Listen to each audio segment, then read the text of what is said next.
Good morning to all. I would like to introduce myself. I am S. Vijay Kumar, Assistant Director, Visakhapatnam, Drugs Control Administration, Government of Andhra Pradesh. It gives me immense pleasure to welcome you all and also those who are in this live stream onto this workshop of revision of Schedule M. Everyone knows that this much awaited workshop is looking by everyone. As a regulator officer, I would like to say in one sentence with respect to the revision of Schedule M, as it is path of quality excellence in standards. On this note,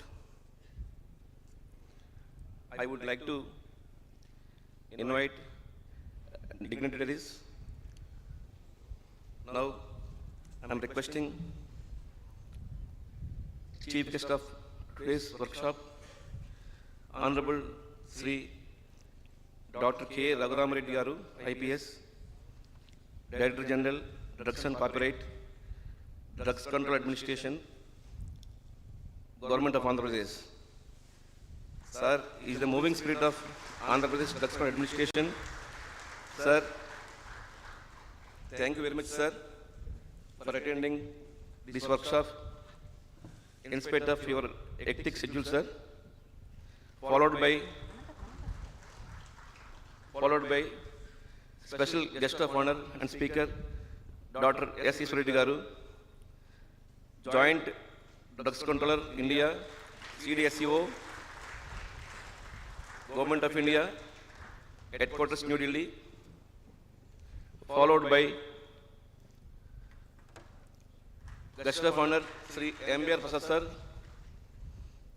Drugs Control Administration Director, Government of Andhra Pradesh,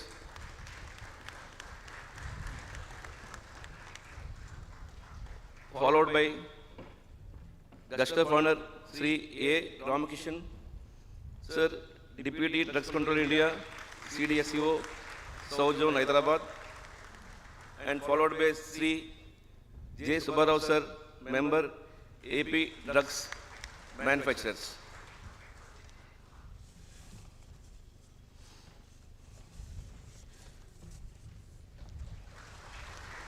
Thank you to all dignitaries.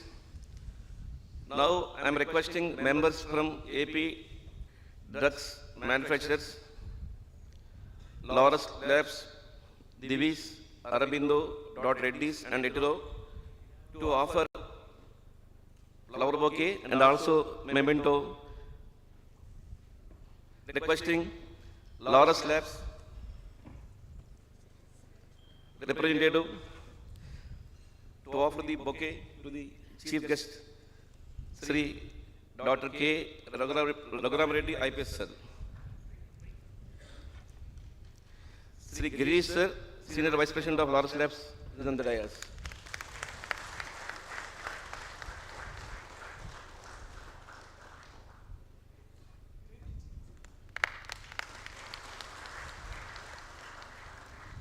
Followed by Divish, two special guest of honor and speaker, Sri S. Reddy sir. Sri Raja, Quality Department of Divi's Labs, is on the dais.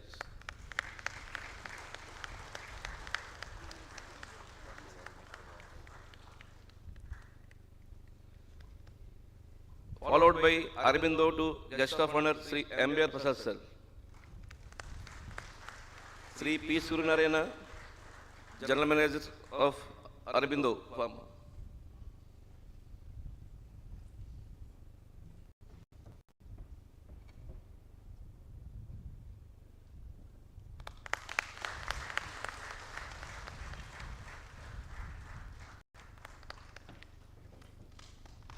Followed by Dr.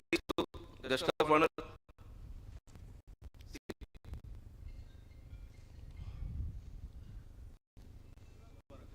Subbarao sir. Yeah. Yeah, Ramakrishna, sir. Please, sorry. No, no, sir. Ready, sir. Sorry. Ramakrishna, sir. Yes. Sri Y. Madhubabu, sir, quality students of the department, Reddy's Labs. And followed by Etro Drugs to Sri J. Subbarao, sir. PP Srinivas Reddy, Vice President of the Operations, is offering.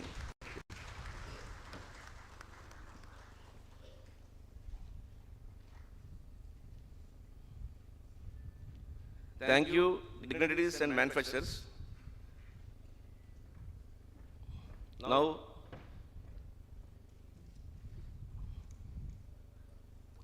chief guest and other dignitaries are requesting to join for lighting of lamp, traditional for divine blessings. On the occasion of lighting of lamp, requesting women force of drugs regulatory wing of both state and central government to come on to the dais, please, and stand around while lit off the lamp by chief guest followed by other dignitaries, please.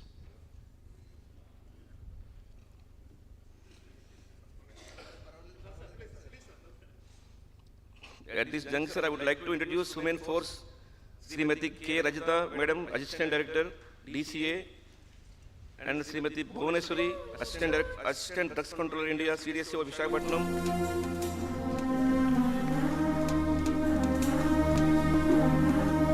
And Drugs Inspectors of State Drugs Control, Srimati Asha Sheikh, A. Lavanya, Lee Abhipriya, Srimati N. Kalyani, and Srimati K. Kalyani, Indira Bharati, and Srimati R. Lanita.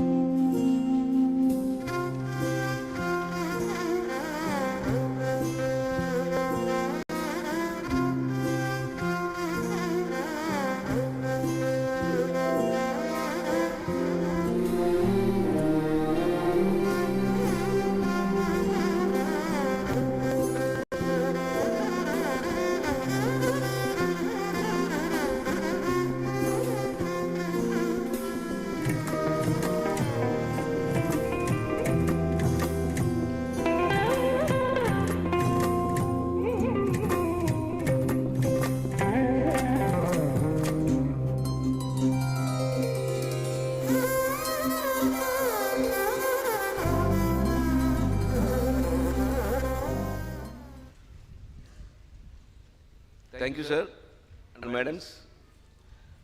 Now I would like to invite guest of honor Sri J. Subbarao Garu for his welcome address, please.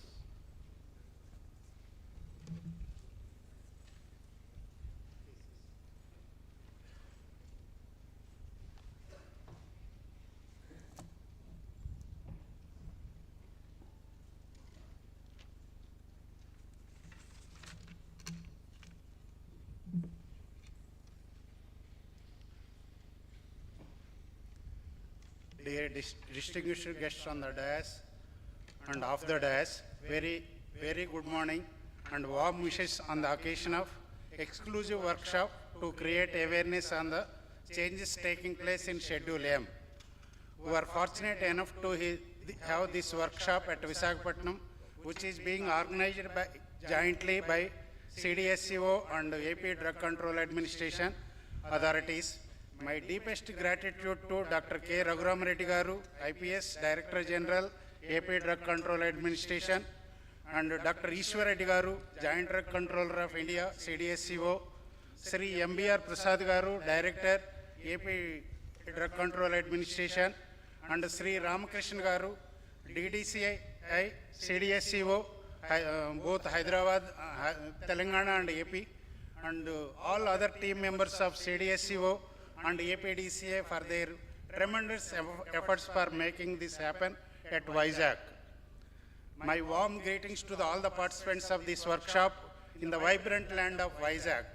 Get ready for an enlightening journey into the world of Schedule M advancements and collaborative learning. Your presence adds tremendous value to this gathering, and we look forward to a day filled with knowledge exchanging and networking. Let's explore the frontrunners of the Schedule M and its latest changes together.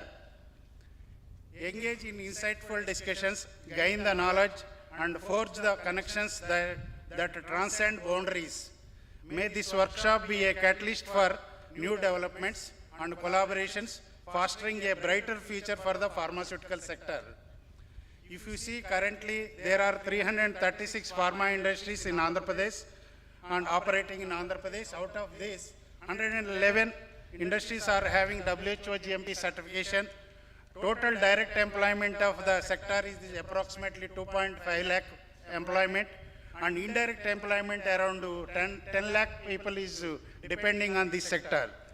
The current year pharma exports are expecting a tune of 2.3 lakh crores in entire India, that is reaching to 28 billion US dollars, by showing the continuous year of last 2 years growth, 10% growth rate. Our pharma revenues reaches to 50 billion USD. Out of this, 26 related to export and 24 is the domestic markets revenues. In this growth story, our Andhra Pradesh is also playing a vital role. By seeing these figures, we shall understand the importance of pharma business for the sustainability of our country as well as our state also. We need to focus more on quality aspects and shall deliver always quality bulk drugs and medicines for better lives of the society across the world. It is the high time to adopt new Schedule M guidelines by all of us to raise our standards with respect to production of quality medicines and its raw materials. Finally, each participant brings a unique perspective to turning this workshop into a melting pot of knowledge sharing. From cutting-edge research to practical insights, let our collective wisdom redefine the horizons of good manufacturing practices and good laboratory practices. Here is it today to a date for new guidelines discovery, camaraderie, and the boundless possibilities that unfold when minds coverage. I am very much thankful to the organizers and officials of CDSCO and APDCA for giving this opportunity to me and hand out to take up this the next step. Thank you.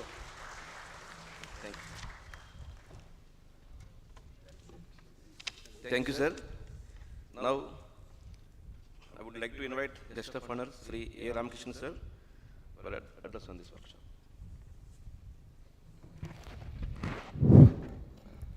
Respected Chief Guest of today's workshop, Sri K. Raghuram Reddy ji, Director General and very senior most IPS officer looking after various important initiatives in and around Andhra Pradesh state, sir. And we are all blessed, sir, first interaction. And my boss, technocrat, former Drugs Control General India, the in charge of training, none other than our Joint Drug Control of India, today's speaker, Dr. S. Ishwar Reddy ji, and very dynamic personality who is heading this Andhra Pradesh DCA, Drug Control Administration, M.B.R. Prasad ji, and the dynamic personality Subbarao ji, all captains of this pharmaceutical zone, special economy zone, the JNPC, Ramesh Rao ji, Surya Prakash Rao ji, Surya Prakash ji, and all my colleagues from State Drug Control Administration, and my zonal office head, Sri Bhuvaneshwari Madam, and all my regulatory friends, all captains of pharma industries, representatives of QA, QC, production, utility, business development operation, and personnel from media and electronic side, and good morning to one and all. So I pray to God to bless all our pharma people to get more awareness on latest trends, what we call the good practices wherever we go. And God is so kind. The pharma sector is $50 billion market. Andhra Pradesh is doing extremely good, and every time, because we educate people, and GMP is a concept of quality assurance where it gives the assurance with respect to the consistency in quality, the confidence and trust what we have to develop on patients is very, very important. So this objective lies on manufacturers and equally on government. regulators particularly. So we don't want to compromise. At the same time, we need to focus patient-centric effects, friends. Therefore, as a regulator, because if you see, in the year 1961, there was a small guidance document developed with respect to equipment and plant and other premises. Again, in the year 1986, we got first GMP text Schedule M in our existing Drugs and Cosmetic Act, based on the 1995 WHO Technical Report Series guidelines.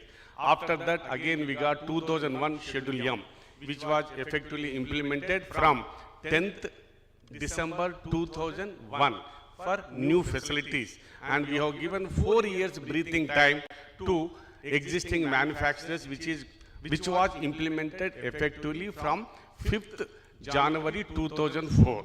After that, we got series of amendments in our GMP procedures. Friends, we need to have the level playing field in the global pharma sector. So, being a pharmacy of the world, India is going in different direction. We are not compromising because of our excellent manufacturers located in Andhra Pradesh, particularly the Jawaharlal Nehru Port Pharmaceutical City, beautiful city and cluster, and they are all having beautiful Godavari water. So where we are missing means we need to have some special focus with respect to advancement on good practices in production, good practices in quality control. Therefore, when the globe is changing, when pharma sector is having more importance from the Indian side, total globe is looking for our country. So we need to have high time to implement certain procedures, standards and principles involved in with respect to quality system, what we call the total pharmaceutical quality system. So therefore, whenever you go for the plan, first is you have to identify the layout and premises, then personnel, then procedure, then process. Ultimately, you have to develop a good quality product. Thereby, you can have desired pharmacological effects to treat any disease in a hospital or clinical setting. So everyone knows, I will not hammer.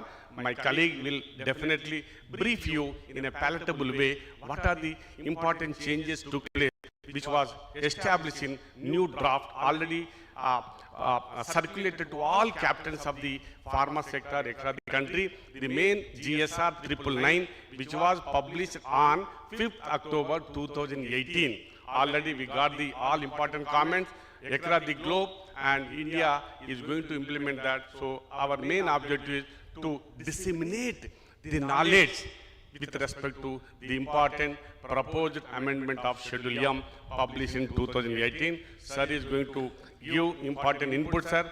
And as a zonal head, looking after Andhra Pradesh and Telangana, and my colleague is here, we are all with you with respect to Andhra Pradesh Drug Control Administration to have more harmony without any ambiguities. Whenever we get any application, in order to have fast track approval, we are not compromising. Andhra Pradesh government is having separate GO, and Honorable Chief Minister is also taking very good initiatives, and at Government of India side, we are all here to coordinate to keep our Andhra Pradesh flag always on the top. AP product means always potential बोलते हैं लोग, तो ये भगवान का आशीर्वाद है हमारा तरफ से, केंद्रीय औषधि नियंत्रण संगठन के तरफ से, केंद्रीय औषधि मानक के तरफ से भी मैं सभी को बहुत बहुत शुभकामनाएं बोलता हूँ. Thank you very much, and our best wishes are with you. Please learn, update and implement for the betterment of country and Andhra Pradesh in order to provide high quality medical products without compromising law, in order to safeguard public health and promote good health and international health also. Thank you very much for giving me the opportunity. Thank you, sir. Now requesting guest of honor, Sri M.D.R. Prasad, sir, to address this workshop.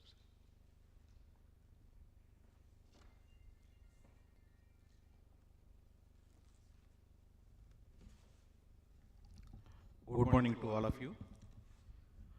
గౌరవనీయులైన DG గారికి, గౌరవనీయులు ఈశ్వర్ రెడ్డి గారికి, మా colleague Ramakrishna గారు, Bhuvaneswari madam, Panduranga Prasad, Vijay Kumar, Rajitha, Chandra Rao, అదేవిధంగా జేఎన్పిసి manufacturers association president Subbarao గారికి, ఈ వర్క్షాప్లో industry నుంచి పార్టిసిపేట్ చేస్తున్న QCQA మేనేజ్మెంట్ రిప్రజెంటేటివ్స్ అందరికి కూడాను నమస్కారం తెలియజేస్తున్నాను. ముఖ్యంగా మేనేజ్మెంట్ నుంచి మనకి అసోసియేషన్ తరఫున రామేశ్వరరావు గారు, అదే సూర్యప్రకాష్ గారు, ఇంకా ఇతర పెద్దలు కూడా అందరూ కూడాను ఈ వర్క్షాప్లో పార్టిసిపేట్ చేస్తున్నారు. షెడ్యూల్ ఎమ్, రివైజ్ షెడ్యూల్ ఎమ్, వీటినన్నిటినీ నేను ఈ పాయింట్స్ ఆస్పెక్ట్స్ పర్టికులర్గా చెప్పాల్సిన అవసరం లేదు. ఎందువల్లంటే ఈరోజు మనం యాక్చువల్గా ఈ వర్క్షాప్లో పార్టిసిపేట్ చేస్తున్నది QC నుంచి కానీ, QA నుంచి కానీ, మేనేజ్మెంట్ నుంచి కానీ ఉన్న వాళ్ళంతా కూడాను ఈ షెడ్యూల్ ఎమ్ కానీ ఇంప్లిమెంటేషన్లో కూడాను చాలా కాలం నుంచి ఉన్నారు. షెడ్యూల్ ఎమ్ ఇంపార్టెన్స్ లేకపోతే రివైజ్ షెడ్యూల్ ఎమ్ డ్రాఫ్ట్ గురించి కూడాను ఆల్మోస్ట్ మనం లాస్ట్ 2-3 ఇయర్స్ నుంచి కూడాను ఈ రివైజ్డ్ షెడ్యూల్ ఎమ్ గురించి డిస్కషన్స్ అవుతూ ఉన్నాయి. సో ఈ ఆస్పెక్ట్లో నేను పర్టికులర్గా ఎక్కువ నేను ప్రజెంట్ చేయను. మనకి ఎవరైతే స్పీకర్ ఉన్నారో ఈశ్వర్ రెడ్డి గారు, వారు former drug control of India and present joint drug కంట్రోల్లో ఉన్నారు. వారు దీంట్లో ఎక్స్పర్ట్. సో దానిలో ఉన్న పాయింట్స్ ఏవైతే ఉన్న ఇంపార్టెంట్ పాయింట్స్ అన్నీ కూడాను మన సభ్యుల అవగాహన కోసం తెలియజేస్తారు. కొన్ని important aspects Andhra Pradesh drug control department తరఫున వాటిలో కొన్ని ఆస్పెక్ట్స్ మీతో షేర్ చేస్తాను. ముఖ్యంగా గ్లోబల్ హెల్త్ కేర్లో ఇండియన్ ఫార్మా సెక్టర్ రోల్ అనేది పర్టికులర్గా మీకు అందరికీ నేను చెప్పాల్సిన అవసరం లేదు. మనం APIs కానీ మన ఫార్ములేషన్స్ కానీ వీళ్ళని ఎక్స్పోర్ట్ చేయని కంట్రీ లేదు. గ్లోబల్ మార్కెట్లో API లేకపోతే ఫార్ములేషన్స్లో మన షేర్ ఎంత అన్నది పర్టికులర్గా మీకు ఫిగర్స్ చెప్పాల్సిన అవసరం కూడా లేదు. అంత ఎక్కువగా మనం అన్ని కంట్రీస్కి కూడాను అన్ని రకాల మార్కెట్స్ కూడా మనం ఎక్స్పోర్ట్ చేస్తున్నాం. అదేవిధంగా చూసుకుంటే జనరిక్ మార్కెట్లో కానీ ఫార్ములేషన్స్లో ఉన్న వాటి కూడా వీటిల్లో మనకి 20% మనకి జనరిక్ మార్కెట్లో మన ఇండియన్ ఫార్మా ఇండస్ట్రీ మీట్ అవుతా ఉంది. సో అందువల్లే రామకృష్ణ గారు చెప్పినట్టు మనది యాక్చువల్గా ఇండియన్ని ఫార్మసీ ఆఫ్ ది వరల్డ్ అంటారని మీ అందరికీ తెలుసు. అదేవిధంగా మన ఏపీలో చూసుకుంటే ముఖ్యంగా API ఇండస్ట్రీస్ ఎక్కువ ఉన్నాయి. ఇవన్నీ కూడాను SEZలో 100% ఎక్స్పోర్ట్ ఓరియంటెడ్ యూనిట్స్. అదేవిధంగా రివైజ్డ్ మన యాక్చువల్ షెడ్యూల్ ఎమ్ ఎప్పుడైతే 2004 నుంచి ఎఫెక్టివ్గా వచ్చిందో ఆ తర్వాత కన్స్ట్రక్ట్ అయిన యూనిట్స్. సో మీ దగ్గర నుంచి మనం ఎక్స్పోర్ట్ చేస్తుంది డిఫరెంట్ కంట్రీస్కి మనం ఎక్స్పోర్ట్ చేస్తున్నాము. మనము ఎక్స్పోర్ట్ చేయలేని మార్కులు లేదు యాక్చువల్గా. సో మన అంత నాలెడ్జ్డ్ టెక్నికల్ ఫోర్స్ మనకి ఇక్కడ ఉంది. సో అదేవిధంగా చూసుకుంటే మనం ఎక్స్పోర్ట్ చేసిన కంట్రీస్ నుంచి కానీ quality wise out of specifications కానీ లేకపోతే ఏపీకి సంబంధించినంత వరకు లేకపోతే కంప్లైంట్స్ కానీ రీకాల్ కానీ అలర్ట్స్ కానీ ఏపీకి సంబంధించినంత వరకు మా డిపార్ట్మెంట్కి అయితే పర్టికులర్గా ఇక్కడ రాలేదు. సో ఆ విధమైన క్వాలిటీ మేనేజ్మెంట్ అనేది మన దగ్గర ఉన్న ఇండస్ట్రీస్లో ఆల్రెడీ ఇన్ ప్లేస్ ఉంది. కానీ క్వాలిటీ అనేది మీకు తెలుసు, క్వాలిటీ అనేది ఒక డైనమిక్ ప్రాసెస్. సో మనం క్వాలిటీని రెగ్యులర్గా ఇంప్రూవ్ చేయాల్సిన అవసరం ఉన్నది. సో అందువల్ల మనం ఏంటంటే ఇప్పుడు షెడ్యూల్ ఎమ్లో వచ్చిన వారికి రివిజన్ అయితే ఏదో వచ్చిందో దాంట్లో ఇంపార్టెంట్ పాయింట్స్ అన్నింటిని కూడాను మనం అవగాహన చేసుకోవాల్సిన అవసరం ఉంది. సో మనకి క్వాలిటీ అంటే మనకి బేసిక్గా మన అందరికీ తెలుసు, మన యూనిట్, మన మ్యానుఫ్యాక్చరింగ్ యూనిట్ ఎలా ఉంది, మన ప్రిమిస్ ఎలా ఉన్నాయి, సరౌండింగ్స్ ఎలా ఉన్నాయి, ఎక్విప్మెంట్ ఎలా ఉంది, మ్యాన్ పవర్ ఎలా ఉంది, ట్రైనింగ్ ఎలా ఉన్నాయి. Is all important aspects. ఇవన్నీ కూడాను యాక్చువల్గా మనం గుడ్ మ్యానుఫ్యాక్చరింగ్ ప్రాక్టీస్ లాగా పిలుచుకుంటూ ఉంటాం. సో మనకి బేసిక్గా మన రామకృష్ణ గారు చెప్పినప్పుడు మెయిన్గా మనకి షెడ్యూల్ ఎమ్లో స్టాచ్యూలో మనకి 2000లో అంతకుముందు 1961లో వచ్చినా కానీ 2000లో మనం ఎఫెక్టివ్గా దీన్ని ఒక షెడ్యూల్ ఎమ్ రూపంలో తీసుకుని వచ్చి ఎఫెక్టివ్గా చేస్తున్నాం. సో అప్పుడు యాక్చువల్గా నేను ఒక ఇన్స్పెక్టర్గా ఉన్నాను, నల్గొండ చుట్టుపక్కల ప్రాంతాల్లో ఇన్స్పెక్టర్గా పనిచేస్తాను. సో ఆ రోజుల్లో ఉన్న ఇండస్ట్రీ ఎలా ఉన్నది, ఆ రోజుల్లో ఉన్న షెడ్యూల్ ఎమ్ కంప్లైంట్స్ ఎలా ఉన్నది, షెడ్యూల్ గురించి అనేది నాకు చాలా అవగాహన ఉంది. సో ఆ టైంలో ఏంటంటే మనకి డిఫికల్టీస్ ఉన్నాయి. బేసిక్గా షెడ్యూల్ ఎమ్ వచ్చినప్పుడు HVAC సిస్టమ్ అది ఫస్ట్ తీసుకురావడం జరిగింది. సో నెక్స్ట్ కూడా అది స్ట్రక్చర్ వైజ్లో మనకి ఏదైతే చేంజెస్ ఉన్నాయో అదేవిధంగా HVAC సిస్టమ్స్ ఇలాంటి డిఫికల్టీస్ అవన్నీ కూడా ఆ టైంలో ఉన్నవి. అన్ని డిఫికల్టీస్ ఉన్నా కానీ షెడ్యూల్ ఎమ్ కంప్లైయన్స్లో చాలా ఎఫెక్టివ్గా చేసుకొని మనం ఈరోజు చూసుకుంటే మనకు ఆల్మోస్ట్ 20 years అయింది.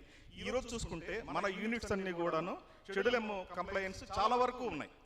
సో ముఖ్యంగా చూసుకుంటే గ్లోబల్ లెవెల్లో మనకు ఒక బెంచ్ మార్క్ ఏంటంటే క్వాలిటీకి WHO GMP స్టాండర్డ్స్. సో ఎవరు మాట్లాడినా WHO GMP స్టాండర్డ్స్, ఆ WHO GMP స్టాండర్డ్స్ ఉన్నాయి అంటేనే అది ఒక మనకి ఐడెంటిఫికేషన్ లాగా అయిపోయింది. సో మన షెడ్యూల్ ఏమో ఆల్మోస్ట్ WHO GMPలో ఉన్న పాయింట్స్ అన్ని కూడాను కవర్ అయ్యాయి. కానీ కొన్ని ఆస్పెక్ట్స్లో మనకి లాగింగ్ ఉన్నాయి. అవన్నీ డీటెయిల్గా ఈశ్వరరెడ్డి గారు మనకి ఇప్పుడు ప్రోడక్ట్ క్వాలిటీ మేనేజ్మెంట్ కానీ, క్వాలిటీ రిస్క్ మేనేజ్మెంట్ కానీ, స్టెబిలిటీ ఇష్యూస్లో డీటెయిల్డ్గా ప్రాసెస్ ఎలా ఉండాలి, ఇవన్నీ కూడా కొన్ని ఆస్పెక్ట్స్ ఉన్నాయి. సో ఈ ఆస్పెక్ట్స్ని కనుక మనం కంప్లై చేయగలిగితే సో మనకి ఈ షెడ్యూల్ రివైజ్డ్ ఎఫెక్టివ్ అనేది చాలా ఎఫెక్టివ్గా మనం ఇంప్లిమెంట్ చేసుకునే పరిస్థితి ఉంటుంది. సో ముఖ్యంగా మనం గమనించినట్టయితే ఈ ఏపీఐస్ మన దగ్గర ఉన్న సరికి మన టోటల్గా 300 యూనిట్లు ఉన్నాయి. సో ఈ 300 యూనిట్లో 111 units already WHO GMP certified units. You written confirmation ఉన్నాయి, కొన్ని యూనిట్స్ అయితే ఈవెన్ FDA అప్రూవల్ ఉన్నాయి. సో వీటన్నిటికి కూడాను ఈ మన ఇంతకుముందు డిస్కస్ చేస్తున్నట్టు స్ట్రక్చరల్ కానీ లేకపోతే డిఫికల్టీస్ ఏమిలో ఓన్లీ ఈ మన సిస్టమ్స్ ఇన్ ప్లేస్లో పెట్టుకోవాలి. కాబట్టి అవి డెవలప్ చేసుకోవడానికి మనకు పెద్ద డిఫికల్టీస్ ఉండవు అన్న నా ఉద్దేశం. సో రిమైనింగ్ ఒక 20% MSMEకి సంబంధించిన వాటికి సంబంధించి మన సపోర్టు, ఒక టెక్నికల్ సపోర్ట్ కానీ అదేవిధంగా ఫైనాన్షియల్ సపోర్ట్ కానీ ఇవి ఇవ్వగలిగితే మనం షెడ్యూల్ M రివిజన్ అనేది మన ఏపీ నుంచి పర్టికులర్గా, నేను మిగతా స్టేట్స్ గురించి చెప్పలేను కానీ మన ఏపీలో చాలా ఎఫెక్టివ్గా చేయగలం అని చెప్పేసి నా ఉద్దేశము. ఇంకో విధంగా చూసుకుంటే మనకి మన స్టేట్లోకి వచ్చేసరికి మన కంట్రీలో ఇచ్చిన 3 బల్క్ డ్రగ్ పార్కుల్లో గౌరవనీయ ముఖ్యమంత్రి గారి ద్వారా ఒక బల్క్ డ్రగ్ పార్క్ మన ఆంధ్రప్రదేశ్కి వచ్చింది. సో కాబట్టి ఫ్యూచర్లో ఉన్న ఈ బల్క్ డ్రగ్ పార్క్ అంటే ఒకటి వచ్చిందంటే దాని లోపల R&D ఫెసిలిటీస్ కానీ లేకపోతే ఇండస్ట్రీకి సపోర్టింగ్ ఏవైతే ఉన్నాయో టెక్నికల్ సపోర్ట్, ట్రైనింగ్ కానీ ఇవన్నీ కూడా వచ్చి మనకు అందుబాటులోకి వస్తాయి. ఇక్కడ ఇవి అందుబాటులో వచ్చినాయి కాబట్టి ఆల్రెడీ ఒక స్టేజ్లో మన schedule M ఇంప్లిమెంటేషన్లో WHO standard maintain చేస్తున్నాం. కాబట్టి ఈ రివైజ్డ్ షెడ్యూల్ M అనేది మనం ప్రొవిజన్ కంప్లై అవడానికి it's not much difficult factor అంటే నా ఉద్దేశం. సో ఓన్లీ థింగ్ ఏంటంటే మై రిక్వెస్ట్ ఈజ్ మీకు ఆల్రెడీ మీరు QCQలో ఉన్నారు కాబట్టి, అదేవిధంగా మేనేజ్మెంట్లో సీనియర్ మేనేజర్స్ ఉన్నారు కాబట్టి వారికి కమిట్మెంట్ ఉండి కొంచెం కనుక పుష్ చేయగలిగితే ఈ మన ఇండస్ట్రీని షెడ్యూల్ M కంప్లైన్స్ ఇండస్ట్రీగా చేసుకోగలము నా నమ్మకం. అదేవిధంగా చూసుకుంటే ఆంధ్రప్రదేశ్ EODBలో నెంబర్ 1 ఉంది, మీకు అందరూ తెలిసింది లాస్ట్ 3 years నుంచి. దాని లోపల మన డ్రగ్ కంట్రోల్ అడ్మినిస్ట్రేషన్ సంబంధించి 4 మనం ఏవైతే సర్వీస్ ఉన్నాయో అవి నోటిఫై అయినాయి. 30 పాయింట్స్ మన సర్వీస్ నుంచే ఉన్నాయి. సో ఈ 30 పాయింట్లు ఎప్పుడు కూడాను మన డ్రగ్ కంట్రోల్ డిపార్ట్మెంట్ వచ్చేసి ప్రాసెసింగ్లో కూడాను అన్నిటి కూడా టైం లైన్ ప్రకారము వాటిని మనం ఇంప్లిమెంట్ చేయడం జరుగుతుంది. గౌరవనీయ DG గారి ఆధ్వర్యంలో ఇంకెక్కడైనా ప్రాసెస్లో కనుక డిఫికల్టీస్ ఉంటే వాటిని మనం లైసెన్సింగ్ పార్ట్లో వాటిని మనం సరి చేసుకొని ఏదైతే ఈ లైసెన్సింగ్ ఈజీగా వచ్చేటట్టు అవి చేయడానికి డిపార్ట్మెంట్ తరపు నుంచి నేను కృషి చేస్తానని చెప్పేసి మా కొలీగ్ల సహాయ సహకారాలతో కృషి చేస్తానని తెలియజేస్తూ, లాస్ట్ ఇక్కడ మనకు పార్లమెంటరీ కమిటీ మీటింగ్ వచ్చినప్పుడు వారు ఒక మాట అడిగారు. అక్కడ 3 పార్లమెంటరీస్ ఉన్నారు. కంబైన్డ్ స్టేట్లో ఏపీ నెంబర్ 1గా ఉంది మనకి యాక్చువల్ ప్రొడక్షన్ బల్క్ డ్రగ్లో. ఆంధ్రప్రదేశ్ ఎప్పుడు నెంబర్ 1గా అవుతుంది, మీరు టైం చెప్పగలరా అని. దానికి సుబ్బారావు గారు చెప్పారు, యాక్చువల్గా మీ ఇండస్ట్రీ నుంచి మీరే చెప్పున్నారు. సో సార్ మంచి యూనిట్స్ ఇక్కడ మీకు మిగతా చోట్ల అయితే ఆ యూనిట్స్ అన్ని కూడా ఎప్పుడో ఓల్డ్ నుంచి కన్స్ట్రక్ట్ అయినవి, రివిజన్ అట్లా చేసుకోవడం వల్ల ఆ యూనిట్ సరిగా లేకపోయి ఉండొచ్చు. కానీ ఆంధ్రప్రదేశ్లో మనకి ఏంటంటే స్ట్రక్చర్ మనకు తక్కువ లేట్ షెడ్యూల్ M వచ్చిన తర్వాత డెవలప్ అయిన ఇండస్ట్రీస్ కాబట్టి అవన్నీ చక్కగా మనకి కంప్లైన్స్ ఏ లా వచ్చినా చక్కగా సక్సెస్ఫుల్గా మనం కంప్లై చేయగలము. అదేవిధంగా bulk drug park, medical devices park ఇలాంటివన్నీ కూడా గవర్నమెంట్ నుంచి మనకు సపోర్ట్లు ఉన్నాయి. కాబట్టి డెఫినెట్గా ఇవన్నీ కంప్లై చేసుకుంటూ నెక్స్ట్ రాబోయే 3-4 yearsలో కంట్రీలోనే ఏపీ నెంబర్ 1గా ఖచ్చితంగా వెళ్ళగలని చెప్పేసి ఇండస్ట్రీ నుంచి వారు తెలియజేయడం జరుగుతుంది. సో ఇది ఒక మంచి మనకి అవకాశము ఏదైతే ఉన్నదో నాట్ మచ్ డిఫికల్టీ ఉన్నది. ఇంట్లో మన schedule M compliance revised schedule M comply చేయడానికి పెద్ద డిఫికల్టీస్ లేవు నా ఉద్దేశం ప్రకారం. ఎక్కడైతే డిఫికల్టీస్ ఉన్నాయో అన్ని కూడా CDSCO సీనియర్ ఆఫీసర్ ఉన్నారు. సో వారితో నుంచి డ్రగ్ కంట్రోల్ డిపార్ట్మెంట్లో ఒక ఎఫెక్టివ్ మనకు సూపర్వైజ్ చేసే DG గారు ఉన్నారు. వారి ఇండస్ట్రీని పర్సనల్గా నేను చూసాను, గమనించాను. ఎవరైనా ఉంటే ఏదైనా ప్రాబ్లం వస్తే మనం పిలిచి మాట్లాడటము, ఈ ప్రాబ్లం ఎక్కడ ఉంది ప్రసాద్, ఇమీడియట్గా దీన్ని అటెండ్ అవ్వండి, ఈ ప్రాసెస్ దీంట్లో ఎందుకు డిలే అవుతుంది, దీన్ని మనం తొందరగా చేయాలి, ఇండస్ట్రీని సపోర్ట్ చేయాలి అని ఇండస్ట్రీని సపోర్ట్ చేసే ఒక DG గారు మనకు ఉండడం మన అదృష్టంగా భావిస్తున్నాను. సో వారి ఆధ్వర్యంలో మనం అందరం కలిపి పనిచేసుకుంటూ CDSCO కోఆపరేషన్తో మనం మన ఆంధ్రప్రదేశ్ ఏదైతే ఫార్మా ఇండస్ట్రీ ఉందో నెంబర్ 1 స్థాయికి ఎదగాలని చెప్పేసి ఆశిస్తూ ఈ అవకాశం ఇచ్చినందుకు సుబ్బారావు గారికి, DG గారికి మీకు అందరికీ కూడా ధన్యవాదాలు తెలుసుకుంటూ సెలవు తీసుకున్నాను. Thank you very much. Thank you, sir. Now I am inviting Honorable Chief Guest, sir.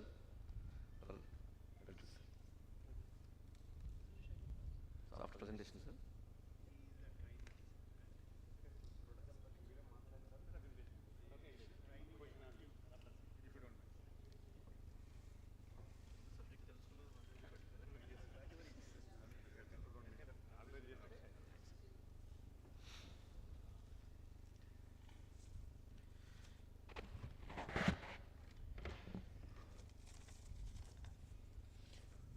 అందరికీ నమస్కారం అండి.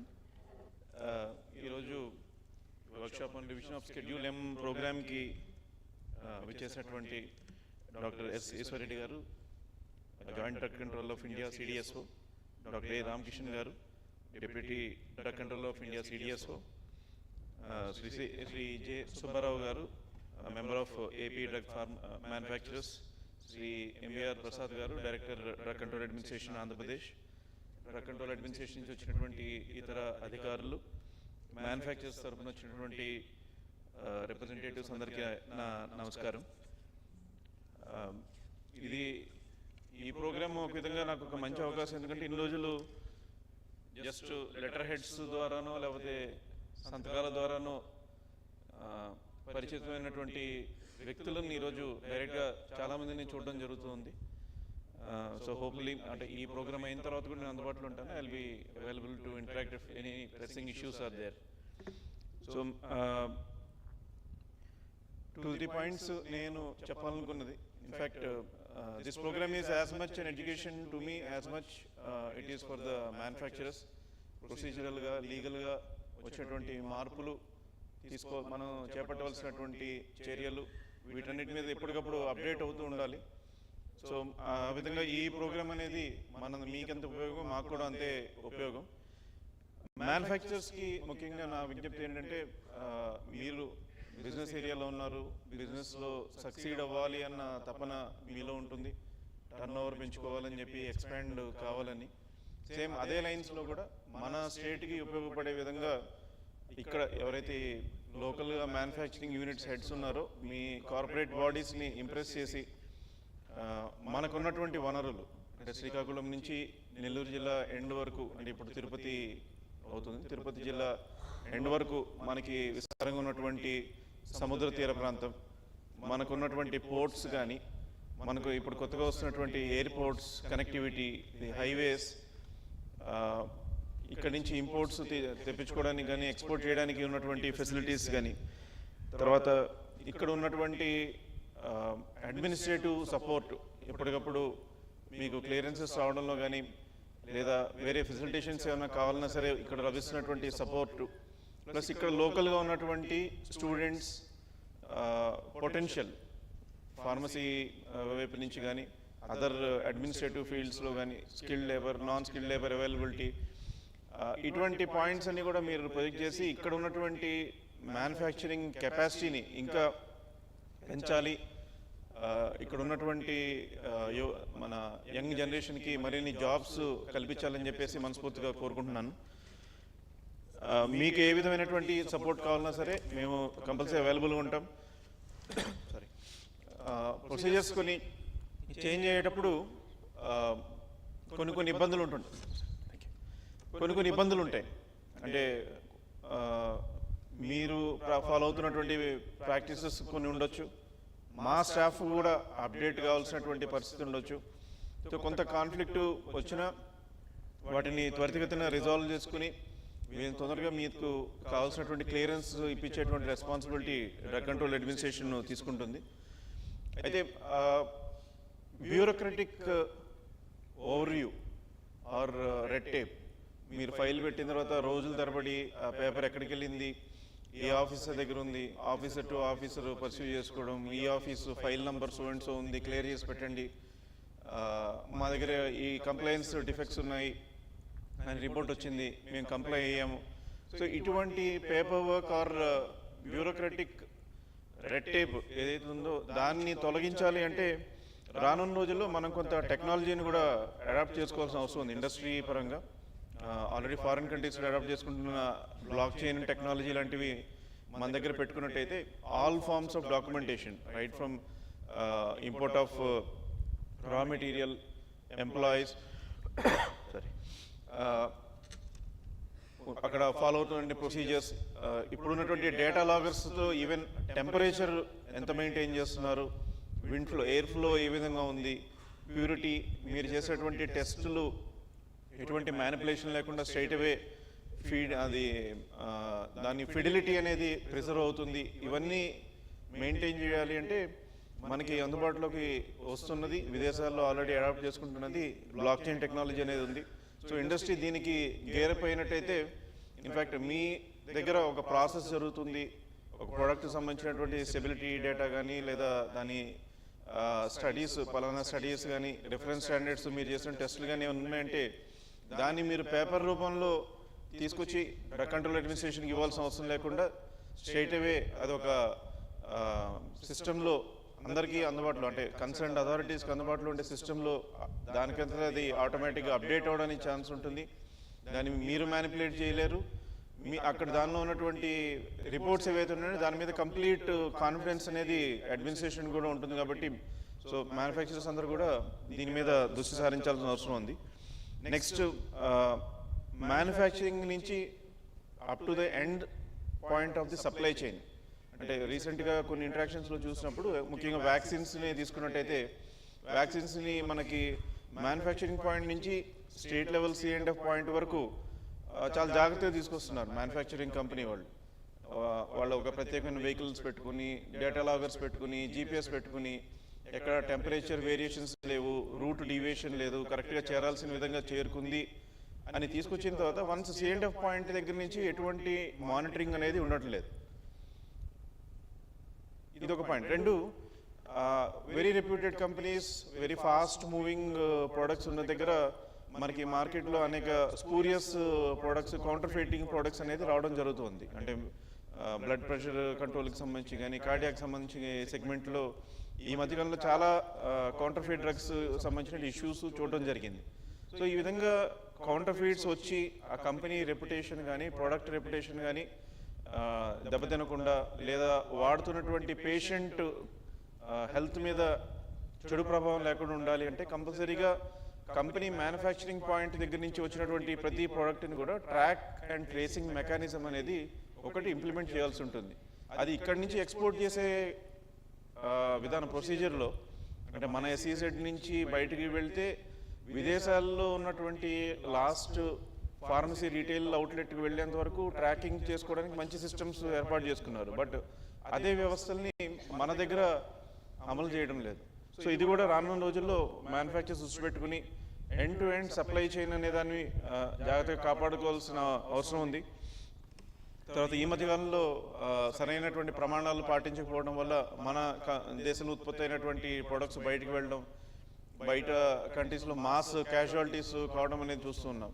అది కేవలం బయటనే కాదు, ఇటీవల తెలిసిన ఒక ఒక జూనియర్ డాక్టర్ జస్ట్ దగ్గు వస్తుందని చెప్పి కాఫ్ సిరప్ తీసుకుని వాడితే within 1 week blood creatinine levels shoot up అవడం జరుగుతుంది.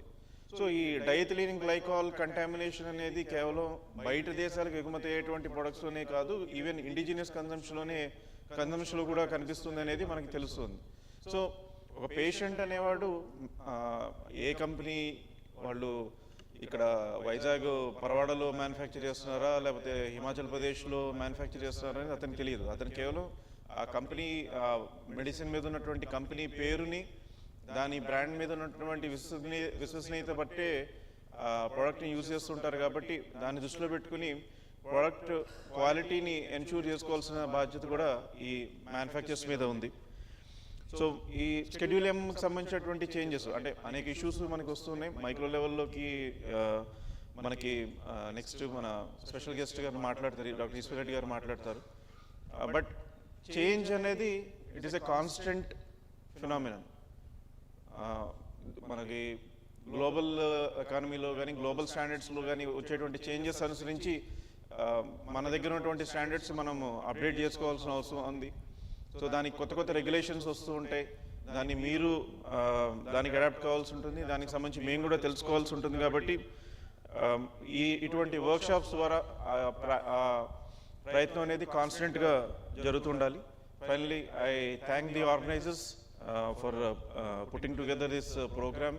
అందరినీ ఒక ప్లాట్ఫామ్ మీద తీసుకొచ్చి ఇంత ముఖ్యమైనటువంటి కాన్సెప్ట్ మీద అందరినీ ఎడ్యుకేట్ చేస్తున్నందుకు both the officers from CDSCO and manufacturers association అందరినీ కూడా హృదయపూర్వకంగా అభినందిస్తున్నాను. Thank you.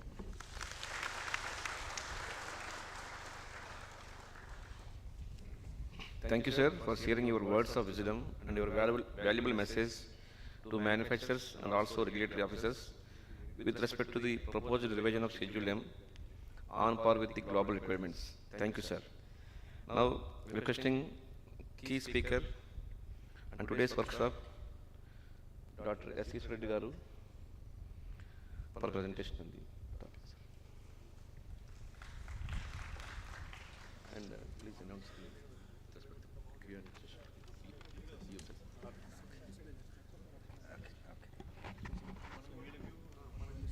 Sir, actually.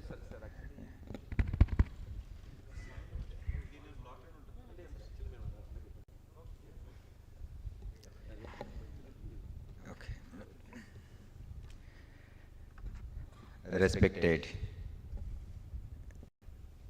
Dr. K. Raghuram Reddy Garu, Director General, Drugs and Copyright, Drugs Control Administration, Government of Andhra Pradesh, my colleague and my dear friend, Dr. A. Ramkishan, Deputy Drugs Controller, Hyderabad,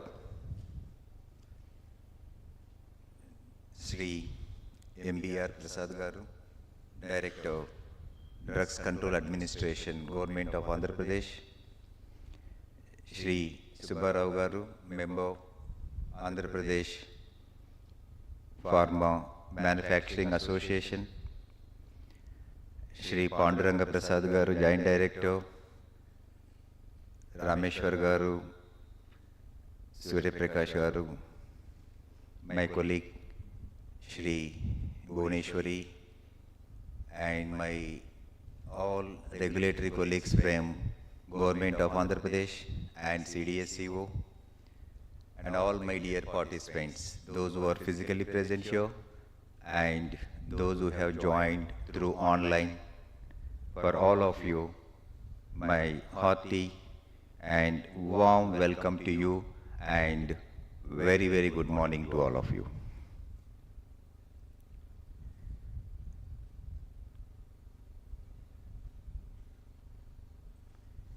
I said good morning to all of you.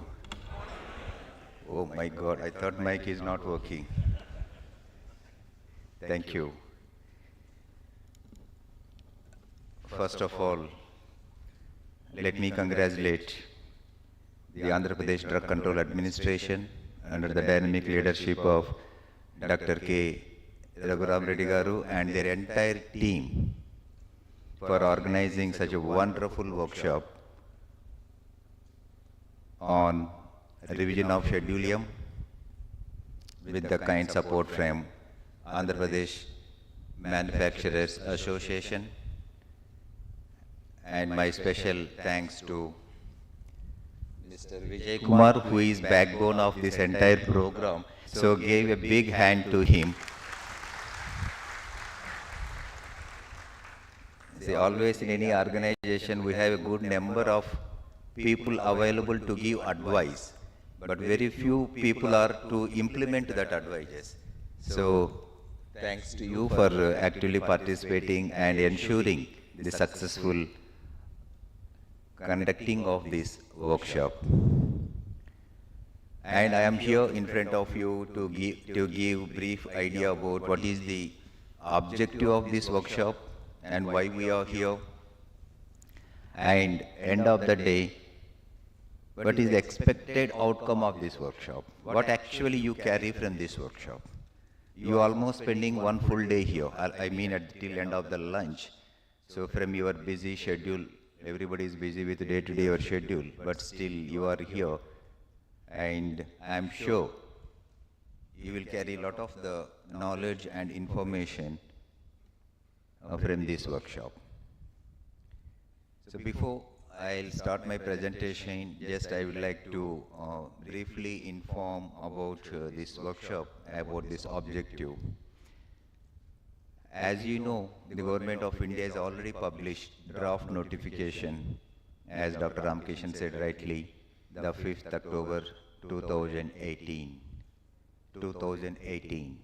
So that means almost 5 years. Still it is a draft.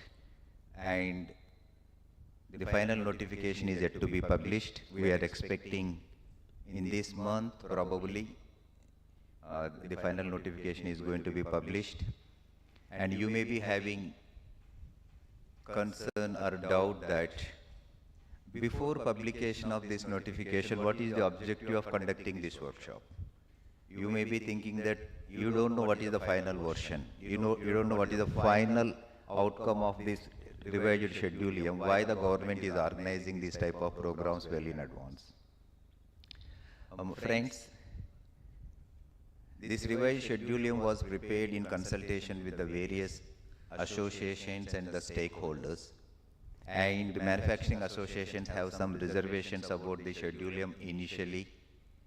In order to bring uniformity as well as a uniform decision-making process, Government of India had a series of dialogues with all the associations and to convince all the manufacturers the importance of the schedule M and why the revision is required. And finally, all stakeholders are on the same platform and agreed to revise the schedule M. So the main purpose today we are here is to disseminate, to make aware about what are the new in the proposed schedule M, and thereby we will disseminate this information to all the stakeholders such that tomorrow you will get prepared for implementation of this revised schedule M. This is the main objective of this workshop. We have already conducted 10 such type of workshop across the India. Almost 2,000 participants were physically attended these 10 workshops, and almost 20,000 participants are attended through online. So this is such a massive exercise Government of India has taken to percolate this information to all the stakeholders. And this is the last in such a series, this program at Visakhapatnam. And you know the very good gathering present here, more 300 people. And I am sure, end of the day, we will come to know what is the objective of revising the schedule M. And just now, Dr. MBR Prasad Garu told right now they have more than 300 manufacturing units in Andhra Pradesh state of Andhra Pradesh, and more than around 100 are WHO GMP qualified. And what about the rest? So the rest may be complying with the current schedule M. In fact, these type of workshop are mainly useful for the rest 200 manufacturers.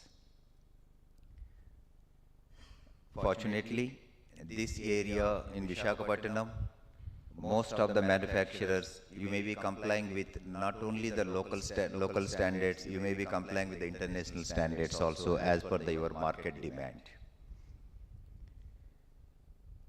And there is a need to further build trust and confidence on the quality of the medicines that are manufactured and supplied from India.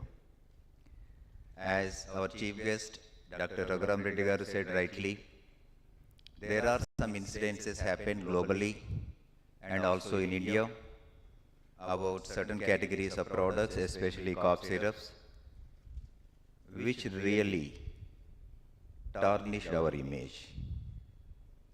Though we will claim we are the pharmacy of the world, you name any country, our medicines are available. We have more than 50 billion US dollars market size. That means almost 4 lakh crore worth of industry, out of which around 2 lakhs crore plus is for export. And every third vaccine is Indian vaccine.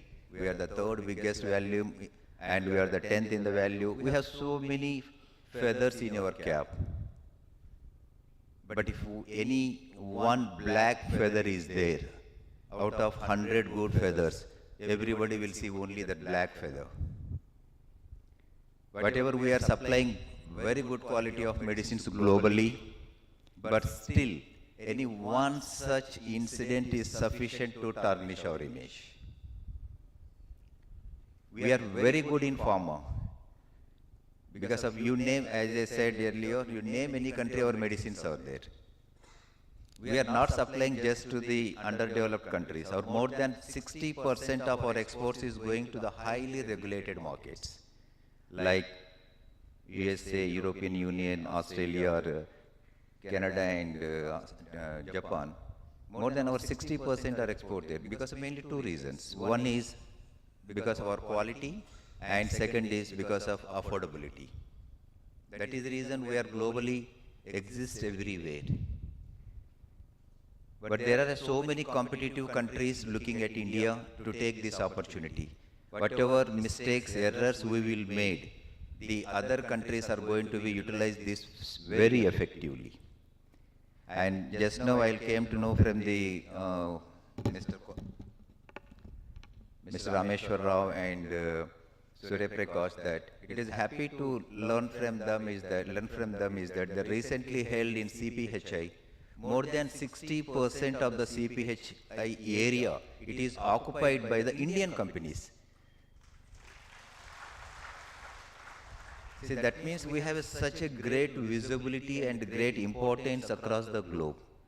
But any of your one human error, you are playing very, very important role in the manufacturing of the drugs. You means as a production chemist, as a quality control, or as a quality assurance person. You should actually, you are a representative of a drug regulator in your organization. Your eyes is supposed to be a regulatory eye in your manufacturing company. The way you respect the international regulations, international standards, you should also equally respect local standards. Why I am saying you this point? For example, when you want to go for any particular one ANDA approval, what is the average time it will take? Approximately 8 months, 18 months. Anything other? One ANDA approval, how much time it will take? I think most of you from the already major companies. Yeah. So average, if you do on war food basis and priority also, minimum 10 months and above, minimum.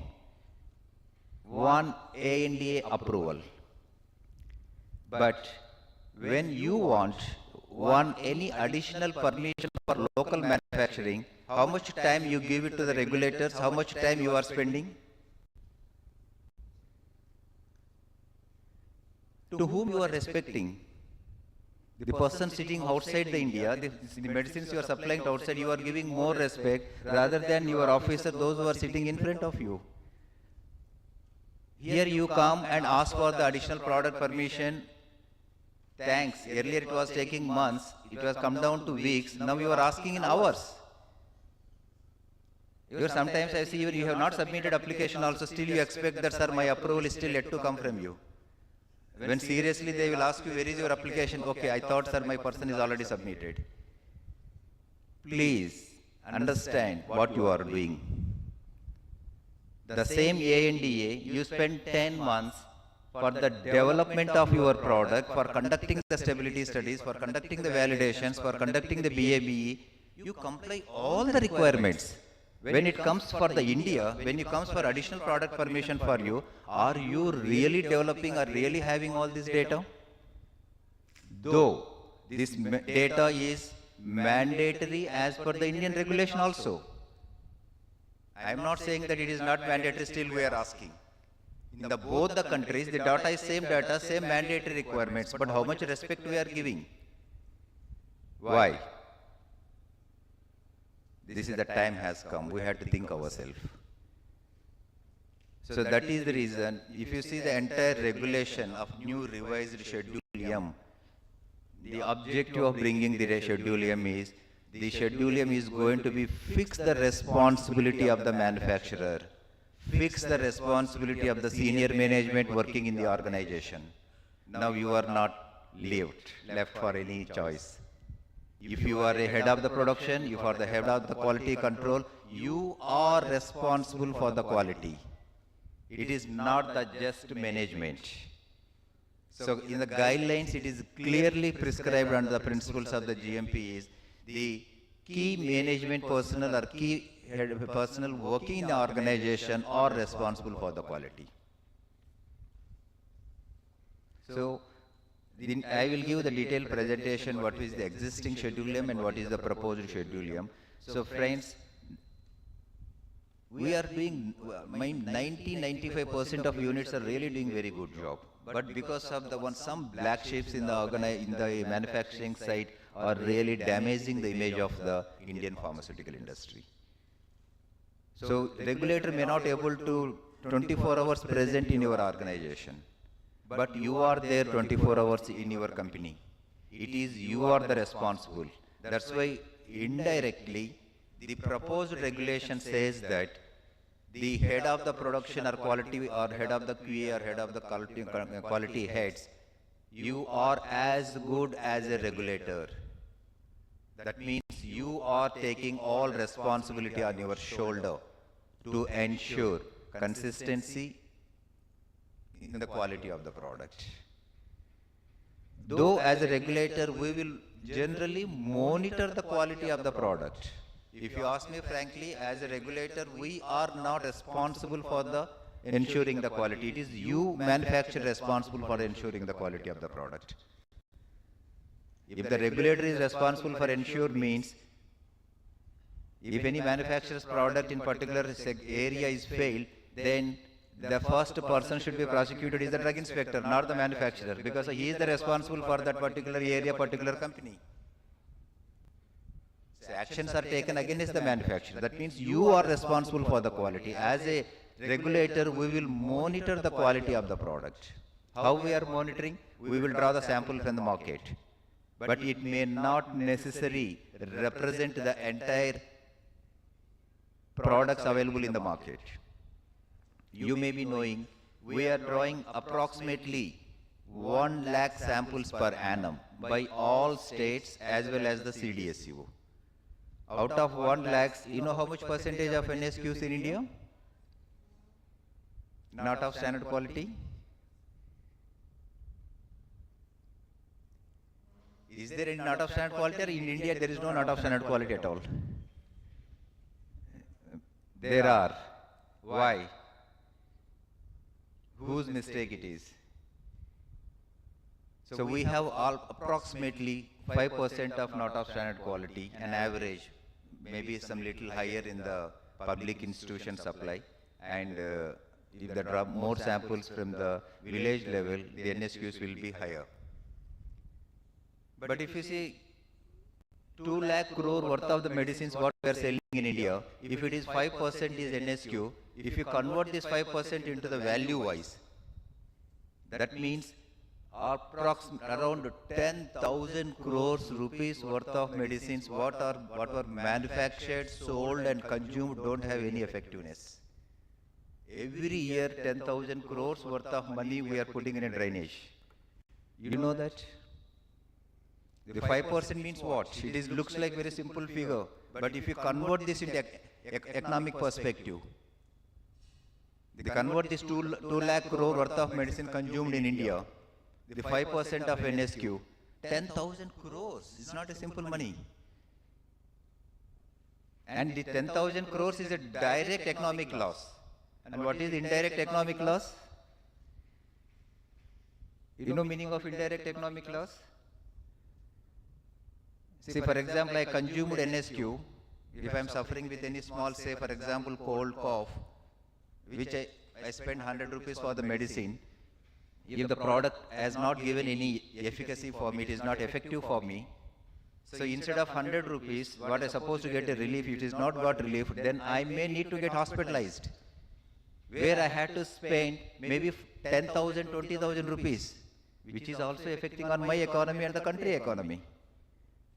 So direct economic loss is 10,000 crores and indirectly multiplied by how many times it is. Why? Who are the responsible for all this? Both we, as a regulator and as a manufacturer. So that's the reason, friends, the main intent of the GMP is very, very important. I will make you, can you start my presentation, please, slides? And there are a lot of advantages with the revised. I will show you what advantages we really have and what are the importance of the schedule. In my presentation, I will give just some background about the public health and the Indian pharmaceutical industry and what is this objective of the workshop and significance of GMP and why do need revision of Schedule M. You may be having multiple questions that is there any need and what is the need to revise the Schedule M? Does it mean that what medicines are manufactured under the current Schedule M is not a standard quality? And what is the comparison between the existing and the revised?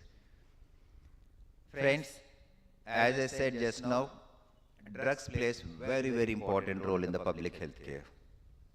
Our more than 60% of out-of-pocket expenditure is on drugs only. As a drug regulator, through drug regulation, we ensure the safety, efficacy and the quality of the regulated products. These are the medicines, cosmetics and medical devices. The main mandate under which we regulate is the Drugs and Cosmetic Act.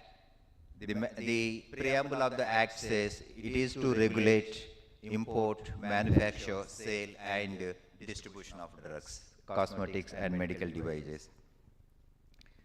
In fact, our Indian industry playing very important role in the public health care. Not only the Indian public health, even in the global health care, as we discussed just now. All countries are looking at India for the medicines. Every country, in fact, when we'll sit in the Delhi, every country asks that, no, we want to purchase medicines from India. But unfortunately, one doubt is that when it comes to the quality of the generics, especially which are available in India, and really how much public have a trust and confidence on the quality of the generics. How we can build that trust, how we can build that confidence among all the stakeholders. The one of the way to build the trust is we had to improve our standards. That's the reason we are revising the Schedule M. And as all of you know, compliance to the Schedule M is a mandatory requirement. It is not a guideline. Many people may be having a reservation that it is a guideline, it is optional. No, it is a mandatory.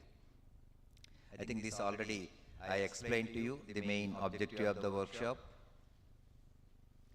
And this is the expected outcome. End of this training, at the end of this workshop, we will expect that all of you will actively participate and we will have a significant awareness among awareness about the new provisions of Schedule M and your upgrade knowledge and ease in implementation. This slide gives some idea about, the history of our Schedule M, that is the GMP requirements. Initially, the first minimum GMP standards were prescribed in 1961. This is actually a two-page document initially. Only especially talks about the premises and the equipments. Later on in 1986, the first time that Schedule M was amended, that is based upon 1975 WHO GMP standard. And generally we don't innovate any new standards. We will, as much as possible, we will try to adopt the best international standards available with respect to any particular regulation. So we generally adopt the WHO standard. Here important thing, you see the gap between 1961 to 1986. After how many years we have improved updated the standard. Similarly, if you see the second amendment which came in the 2001, which also took almost 15 years to upgrade the Schedule M, and now the third amendment final, this draft notification in the 2018, this is the draft one and final notification is yet to come by end of this month we are expecting.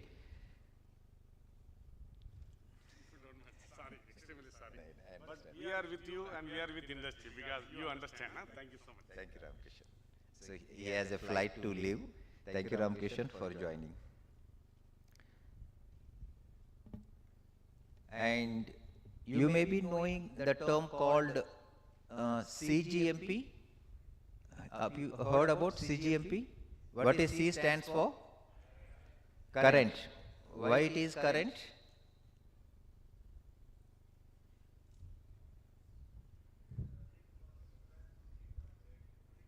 Every day. But why our schedule is not upgraded every day? Even when we are upgrading after 15-20 years, we have reservation. But whereas internationally, every day they are upgrading, you are agreeing for that. See what I am trying to say, see the mindset. You are a manufacturer and you are respecting highly the other country regulations where they are as and required, they are updating their guidelines, their standards. When we upgrade after 15-20 years, we have reservation. You say that you don't upgrade. So now you tell whether there is a need to upgrade or not. Sure, there is a need.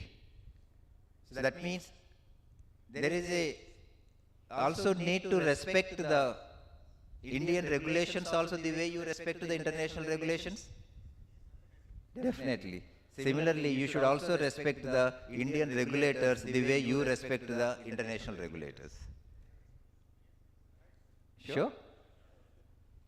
So, because unless we trust each other, unless we work each other, then only we can improve the systems. Then only we can improve the quality of the product. We need to develop this. These are the major challenges what actually, in industry, these problems are majorly. The first major great challenge in the industry is that I am talking about the so-called, as per the Prasad thing, the 200 companies which are not yet upgraded to international or WHO standards. They claim that they are the MSME, they are the small scale. But if you see, they have all categories of dosage forms they are manufacturing. They claim, I am a very small scale company, but if you see, he will manufacture tablet, capsules, injectables, oral liquids, you name any dosage form, he will have each one room where he manufacture all the categories of the products. But actually, the big companies or the major companies, they have hardly 1 or 2, maximum 3 dosage forms. Because it is very difficult to handle multiple dosage forms. First of all, it is very difficult to have a knowledge to make the products. Facilities is the secondary thing. First, you need to have knowledge. So the great concern with the present system is that majority of the small scale companies, majority of the people, you have a multi-product manufacturing facilities. And another very interesting is their basket size is so big basket. You understand meaning of a basket size? Basket size means the number of manufacturing product permissions that company is holding. It is other way around. Big companies have a less number of products approvals. Small size companies, they have a more number of product permissions. Do you agree this? Small scale companies, they have a minimum, I can say minimum means 500 products. Or sometimes I have seen some of the companies, even they have 1,000 product permissions, more than 1,000. And if you see multinational companies, how many brands, how many products they manufacture? You name any multinational company, just imagine how many brands they have in the market. These are single digit majority of the companies. Some of the companies have only 2 digits. But out of these 500 product permissions, what they have, really how many they are really manufacturing, really how much they have data for how many products, how much really they have a science and technology to produce that particular product. So this is one of the great challenge what we have. And as I said, even these many products, these batches are not produced regularly. He produces once in a blue moon. Or whenever he will get a tender, the unfortunate part is that first they will see once the tender government floats, then he will run to the state authorities to grant the product permission. So he don't have any knowledge to prepare that product. He don't have any data for that product. So first he will see the business. First there is a tender is already floated, then he will, without any data, he will go to the state or licensing authority, ask for the product permission. And they will make the licensing authorities' life miserable.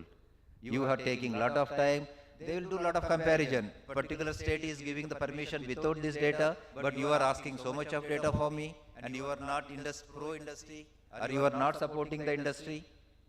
And comparing with the other states where there are no proper implementation of the regulations, please ensure that whenever you want to make a product, whether you have knowledge, whether you have technology to make that particular product. It is not a cup of coffee for everybody. Otherwise, pharma industry is not like any other food industry. Whatever you can make. Why so much of percentage of NSQ in India? It is not intentionally they made a NSQ. That I can say very clearly. No company in India intentionally they produce NSQ. They produce NSQ because of the lack of knowledge. They don't know how to prepare that product. They don't have that skill to produce that product. But still he will try, still he will produce. That is the risk at present what we have in pharma industry, especially the certain categories of industry. So that's the third major challenge is concept of formulation development. How many companies really we have these facilities? Really before product permission you ask how many really you are doing this formulation development, especially the excipient compatibility studies, even stability studies, analytical method validation, process validations. So now the revised schedule is further strengthening the standards and strengthening the regulators to ensure the compliance to all these provisions before grant of any additional product permissions. Another major challenge is bioavailability bioequivalence studies.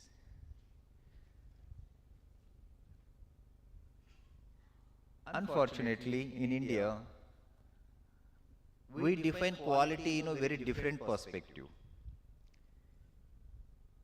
Quality means, even in the minds of the regulators, even in the minds of the senior officials and everything, quality means, okay, you draw the sample from the market, you send it to my government laboratory. If you test that, if it is passing as per the pharmacopoeial standards, that means this product is complying with a quality. No, that is not a quality. That what you are quality you are testing in the laboratory is only a chemical equivalence. You are doing only chemical comparability. Means what you claim on the label. If you say paracetamol 500 milligram tablet, you test only as per the label claim whether paracetamol is present, whether the tablet paracetamol has 500 milligram or not. But most important thing with respect to the efficacy point of is that when the patient consume that 500 milligram tablet orally, out of 500 milligram tablet, how much percentage of the paracetamol really get absorbed into the systemic circulation? That is most important. For example, I had taken a tablet. If the tablet as it is get excreted without the dissolution, without the disintegration. But if I test the 500 milligram tablet in the laboratory, it has 500 milligram. There is no doubt at all. Drug is present, but the drug is not available to the system. Then what is the objective? So the absorption of that particular drug into the body, we are able to ensure only through the BABE study, which is also a mandatory requirement as per the law. But how many companies, before you ask for the permission, really you are doing this study? But as a same manufacturer, when you want to go for the A&D approval, other approval, can you apply the A&D approval without your BABE wherever it is required? But you apply to us for the additional product permission, though it is a mandatory here. So the bioavailability bioequivalence is one of the major important test study to ensure the real absorption, metabolism, and excretion of the drug. So this is the one of the mandate requirement, but still these are not complied. So that's why we had to develop a quality culture, which is really missing in our system. And I would like to also convey one point here is that the one general assumption in everybody's mind is that Schedule M means it is a burden on the manufacturer for the compliance, especially with respect to the financial perspective. Always GMP means you say that, sir, there is a lot of money is involved. But in GMP, there are mainly three components. If you see there are multiple components. If you categorize all the components of the GMP, one is components relating to the facility, second component relating to the documentation, third is the culture. Your money is required only for the facility perspective, majority. Your documentation and cultural things, there is no any finance involved for implementation. If you have a very state-of-art facilities, excellent facilities you have created, but if you don't know how to manufacture the product and that people are not trained people, can that company is considered as a GMP compliance? Just creating a state-of-art facility? Whether state-of-art facility will give the good quality of the product? So it is a combination of your facility, your systems, and your culture. But to have a very good culture in your organization, you don't require any money. So if you have a culture, means your commitment towards the quality, top to bottom, your top management to the shop floor level, at the operator level, they should have a commitment towards the good. That for that commitment, there is no money is required. If you have that commitment, 50% of GMP compliance you are doing. So that's why my humble submission to all of you is that upgradation of GMP, not only just, only money is involved, there is a lot of other things where without money you can implement a lot of very important components of the GMP. And one of the most important part of the challenge is the continuous training program and the continual improvement in the quality. And this slide is very important slide. First of all, why GMP is required for pharma industry only? Why GMP is not required for the GMP standard is not applicable for the electronic industry, like any mobile industry or television manufacturing industry? We have so many industries in India or in the globe. Why GMP is not applicable for them? Why GMP is applicable for pharma only? Anybody? Human consumption. Food is not for human consumption?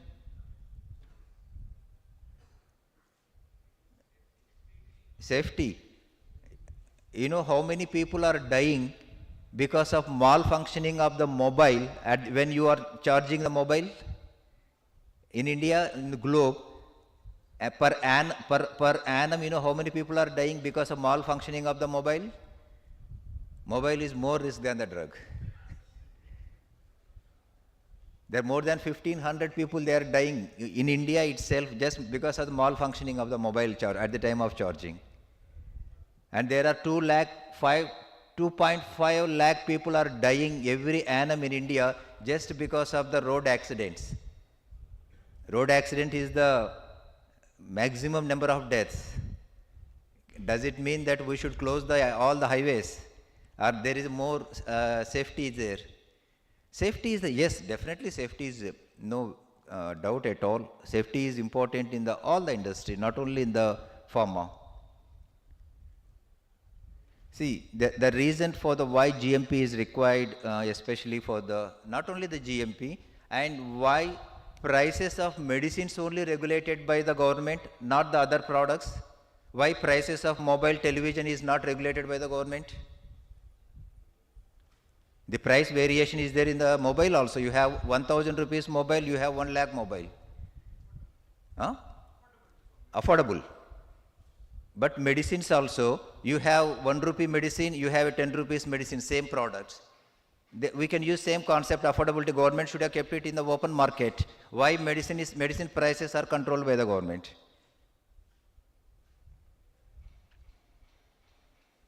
Have you thought about that? Why medicines are regulated by the government?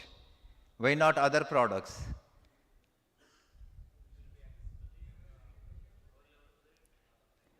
You tell me, in which family's lower level mobile is not required?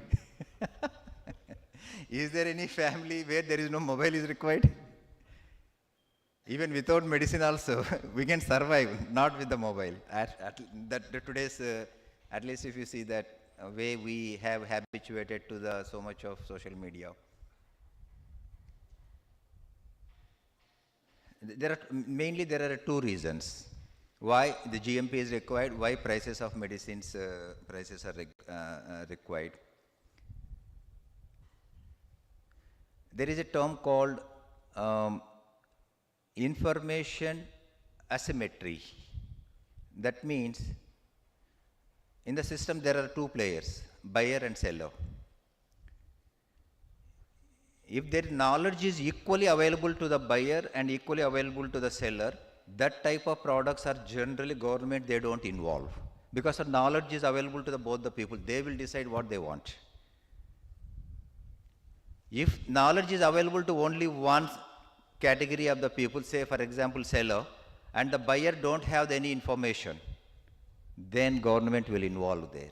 For example, in the medicines, as a buyer, when I'll go to medical shop to purchase, what information I have? I don't know what is the quality of the product. I don't have any choice what I want to purchase. Whatever doctor has prescribed, I have to purchase same. If you compare pharma with the other industry, like for example mobile industry, purchaser, he has knowledge.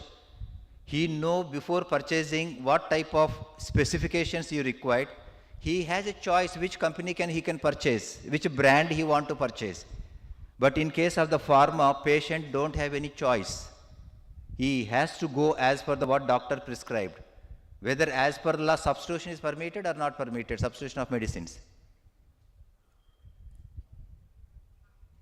When doctor specify particular brand in the prescription, whether the pharmacist can substitute that brand with another brand?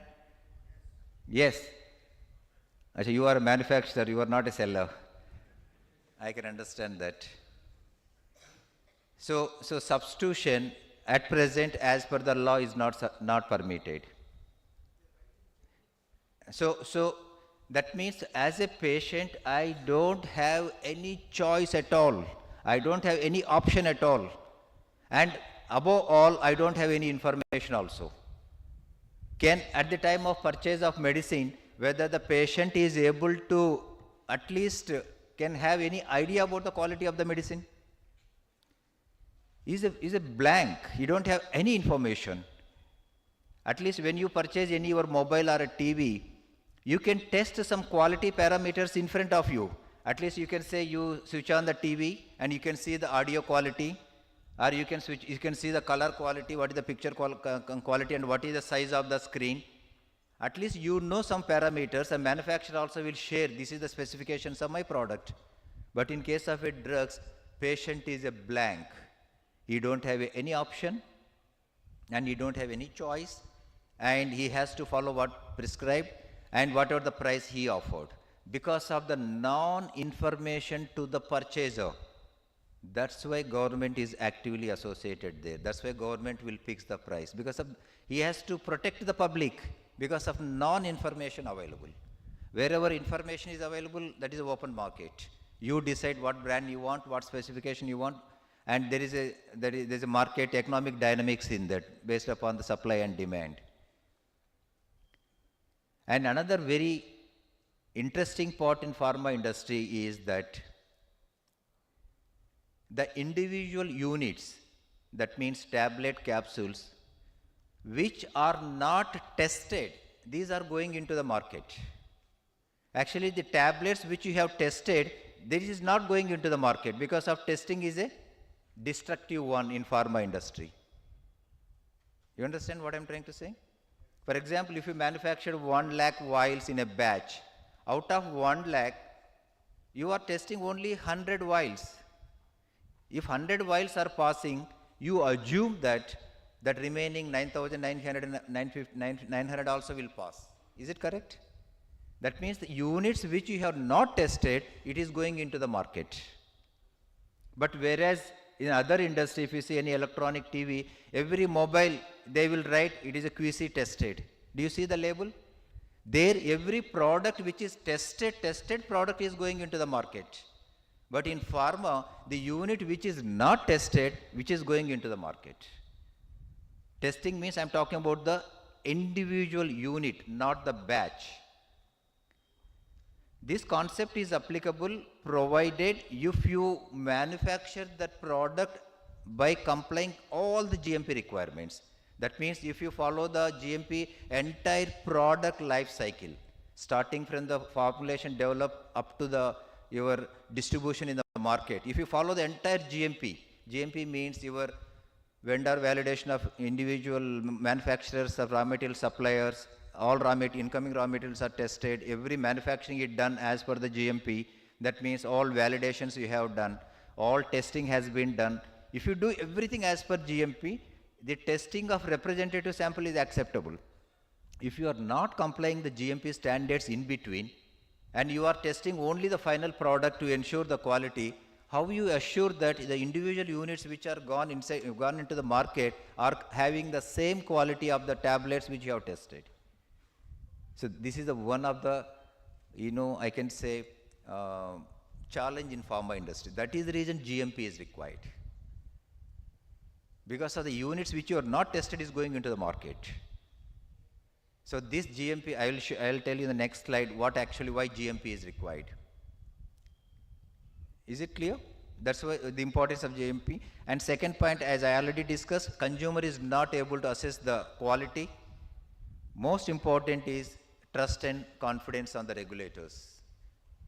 If you have properly implemented the GMP.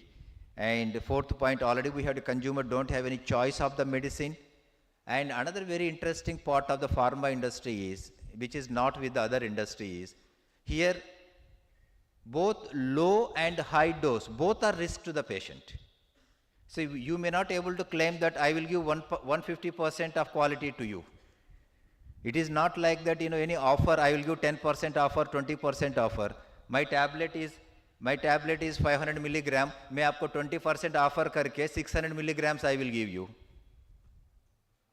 For in case of other products, it may be a acceptable thing. But in case of medicines, low dose is also a problem, high dose is also a problem. If you give excess also, it is a problem. That is the reason why GMP is required.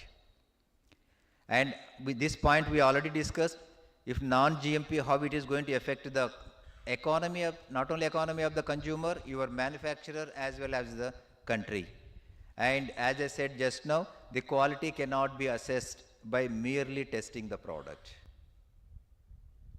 But friends, I will tell you, maybe after 20 or 30 years, there won't be any quality control department in the pharmaceutical manufacturing units. Because of the quality should be inbuilt in each and every stage of your product. But even what we follow in India also by the regulators for ensuring the quality, we will draw the sample from the market and send it to the laboratory. This concept, developed countries, they don't follow. You may be aware. US FDA, they never draw sample from the market. Or even highly regulated countries like Japan, Australia, their regulators never draw sample from the market. You tell me one thing, quality should be regulated at the manufacturing side or quality should be regulated at the sales side? Where is more, whether by regulating the quality at the sales side, whether you are able to improve the quality? Okay, when you found NSQ, you take a regulatory action on one particular batch, the company, same product, multiple batches is manufacturing and selling. You are taking one action only on this particular batch. Assuming that other batches, what he is producing, he may be a good quality. So this is the one thing, regulating the quality from the sales side, in my personal opinion. I am also a regulator. So it is not that, this thing, but what I am trying to say that quality should be tightly regulated from the manufacturing end. See, as a regulator, we will do audit in hours, not in days. The same US FDA, they will sit for 15 days minimum for the audit. Okay, we have so many concerns, lack of manpower, inadequate infrastructure, so many issues are there. But these are not the reasons, to produce 5% of NSQ in India. Otherwise, to show the reasons, we have always, I can say 100 reasons. But it is both regulators and manufacturer responsibility to reduce the 5% to the zero level. So the quality should be tightly regulated, tightly monitored at the manufacturing site. That's why GMP is very, very important.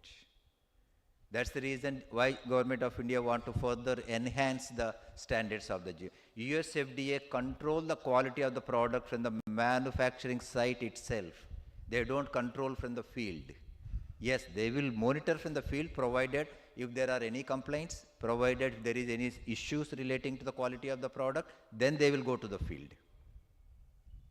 But हमारा बहुत उल्टा होता है, किधर भी कुछ death हो गया पहले मार्केट से सैंपल निकलो.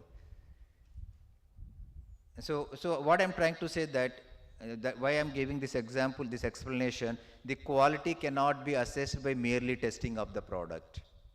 The next point says quality should be built into the product. I think you know very well the meaning of quality should be built into the product. And the risk associated with the NSQ, if you are not following the GMP, that will lead to the NSQ. If NSQ is there, that will harm the health and affect your reputation also, reputation of the company, reputation of the regulators, end of the day, your own business. And this slide talks about why GMP. Achha, sorry. I think I am changing slide here. I think most of you are aware about this. So end of the day, what we achieve with the GMP, if you follow the 100% GMPs, whatever standard prescribed, the first most important objective we achieve is it will avoid mix-ups. Still, it is one of the great concern, not only in India, it is globally the mix-up.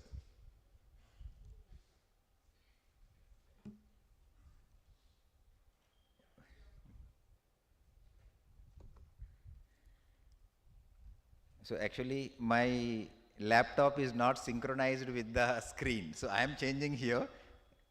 Okay, that's fine. I will play both the role. Mixing is one of the great problem. I think I always give example. Recently also you must have seen one of the multinational company give an advertisement in the newspaper stating that their product got mixed up. Okay, so mixing may be labels, mixing may be a product. For example, your packing material is say 5 milligram particular tablet, but actually you are packing 2.5 milligram product, or otherwise other way around, or otherwise mixing, because most of medicines are in a white color, a circular shape. So one product you have mixed, product is one but label is different. So mixing is one of the great concern in the industry. If you follow proper GMP, it will avoid the mix-up of your product or your material. Second, most important objective is it will avoid contamination. And third is it will avoid cross-contamination. I think you are aware the difference between contamination and cross-contamination, which is a major risk associated with our industry. Whatever the external for example, we have ventilation system, good air we are getting. But if any black particles coming from outside environment through ventilation system, these are the contaminants. This will call the contaminant, which will contaminating the product.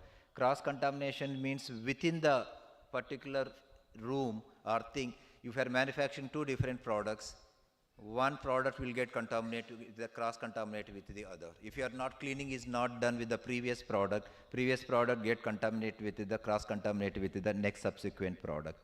And fourth very important objective is it will produce consistency in the quality. If you follow GMP properly, consistency is the most important. So consistency, don't misunderstand that don't say that I am producing always 90% SA consistently. Yes, you are consistent, but you are consistent with 90%. Or otherwise you say that I am very consistent in producing my NSQ. आप कभी भी देखो sir, my product is 85% only. That means you are complying consistency definition. Consistency is there. 85% is there always. But that consistency with respect to the standards what you have defined or what specifications you have defined. So your product should be consistency with the quality what you have defined. But unfortunately, we have seen some of the companies in some of the area, an average they produce that company, if you see every year around 20 to 30 NSQs. They are maintaining that consistency 20 to 30 every year. That is so bad. That time has come, we have to really re-examine that entire their products, especially their technology, their process, what they are using.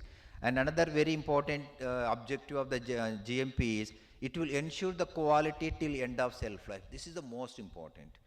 Manufacturer always think that I have tested at the time of release of my product. At the time of release of product, your product is complying with the standard. But what is the fate of your product during the shelf life?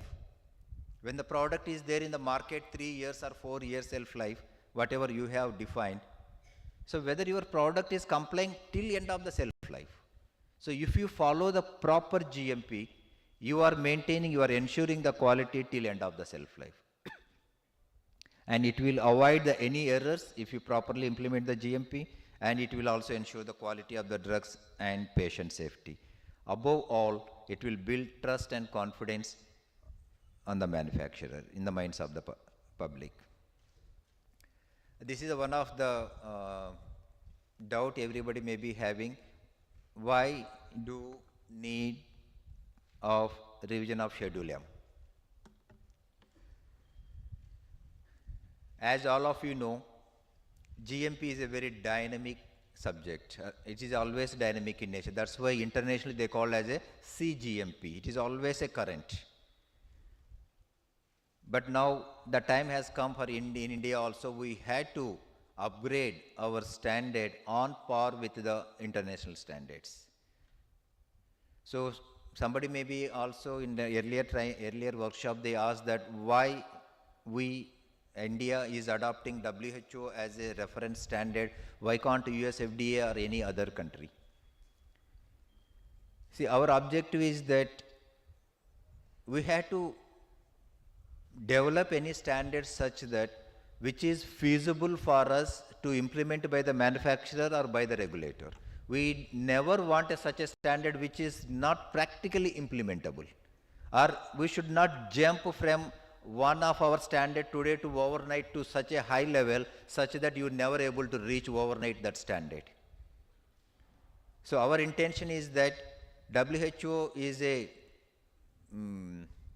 global organization where India is also a member state in that particular international organization. That standard is globally accepted by all the countries. So if the WHO standard is I think 193 or 197 countries are members of WHO. It is being a member, they had to respect that WHO standard. So that's why when we comply with the WHO standard means these other countries also has to respect that standard because of they are the members of that country. So that's why we adopted the WHO standard rather than any other international standard just to adopt them. That is why this is always a dynamic. And also if you see, there is a substantial improvement in the concept of the quality. If you see last 30 years, so our Schedule M is though 2001 existing Schedule M notified. It was based upon the 1809 GMP standard. It's more than 3 decades old at present Schedule M. The quality culture, if you see the quality consciousness among all the stakeholders is too much improvement. So we had to reach up to the level of the expectation of the consumer. And third, it is now India should not be an isolated country. We had to be a part of the globalization. So we had to converge. That means we had to harmonize our standard with the international standards, especially the WHO standard. This will also help us one day to become India as a member of the PICS country. I think you are aware about the PICS, Pharmaceutical Inspection Cooperation Scheme, where there are more than 59 countries are already a member. The advantage with, if you are, India is a member of the PICS country, if you are a member, these remaining all 59 countries, they will accept as it is our products without any further inspections. But otherwise, if you see, you may be facing every day one inspection from some country. Even small countries from the African nation also, region also, they are visiting us because of they don't trust our inspections and our inspection reports. Even Tanzania, Ghana, small countries, they also come and audit us. Without auditing the facility, they are not registering the product. Why? Because they feel that our GMP standard is not on par with them. So that is the reason why there is a need now to revise our schedule. So once you make a convergence, this will help India to become a member in the PICS country. It will indirectly help the industry to avoid any multiple inspections and also enhance your own business. And also there is a lot of technological advancements. If you see, whether it is a manufacturing area or whether it is a testing or whether it is any particular segment, even the utilities, there is a lot of technological advancements. Even not only in the manufacturing, there is a lot of technological advancement with respect to the therapies. I think I always says that I strongly believe as a regulator, the way science is developing, if you see after 3 decades, maybe after 30 years, there won't be any concept of batch manufacturing, there won't be any pharma separate industry is going to be existing. This entire pharma industry will be within the hospital. Do you realize that day will come? Your factory will be within the hospital only. Your medicines are not going to be a chemical substances. After 30 years, your medicine is going to be your own blood. Your blood is a medicine. What I am trying to say that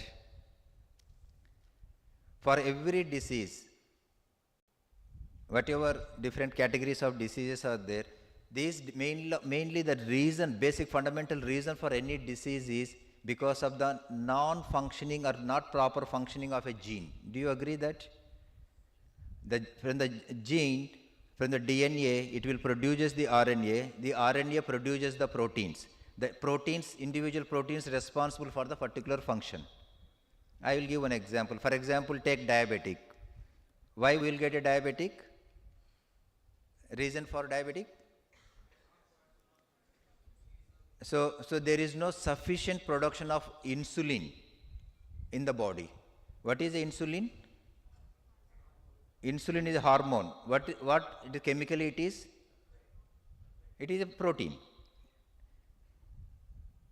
So because of insufficient production of a protein, insulin protein in the body, that lead to the diabetic. So this insulin is produced by the isolates of Langerhans cells of the pancreas, and that works in the cell by the gene. One particular gene is responsible for producing the insulin. Why that less production of insulin? Because of that gene, that particular gene responsible is not capable of producing the sufficient protein, that is a insulin. If you rectify the defectiveness of the gene in the body, and once again it will start producing the sufficient insulin, then where is the objective of anti-diabetic drugs? This technology, what generally called as a gene therapy, it is evolving. Already some gene therapeutic products already approved globally. If for every disease, that means the science is going to be address the root cause of the problem. Once this root cause is identified, then there is no medicine is required. So that's why from your blood only, they will do complete your gene mapping. We have around 30,000 genes in the body. They will do complete gene mapping. they will identify which gene is not working or is defective. Either they will repair the defective gene or otherwise they will replace the defective gene with the proper gene. Thereby, you are going to be healthy. And I am sure in the future, the diagnosis is not going to be happening after you get some symptoms. Generally, when we will go for a diagnosis, once you feel some symptoms, then you go to the doctor, he will prescribe, you undergo so-and-so diagnosis. But future will be when you are in a healthy, maybe at the age of 15, 16, before 20 years, you are going for a complete gene mapping. And it will predict after 10, 15 or 20 years, you are going to have this disease.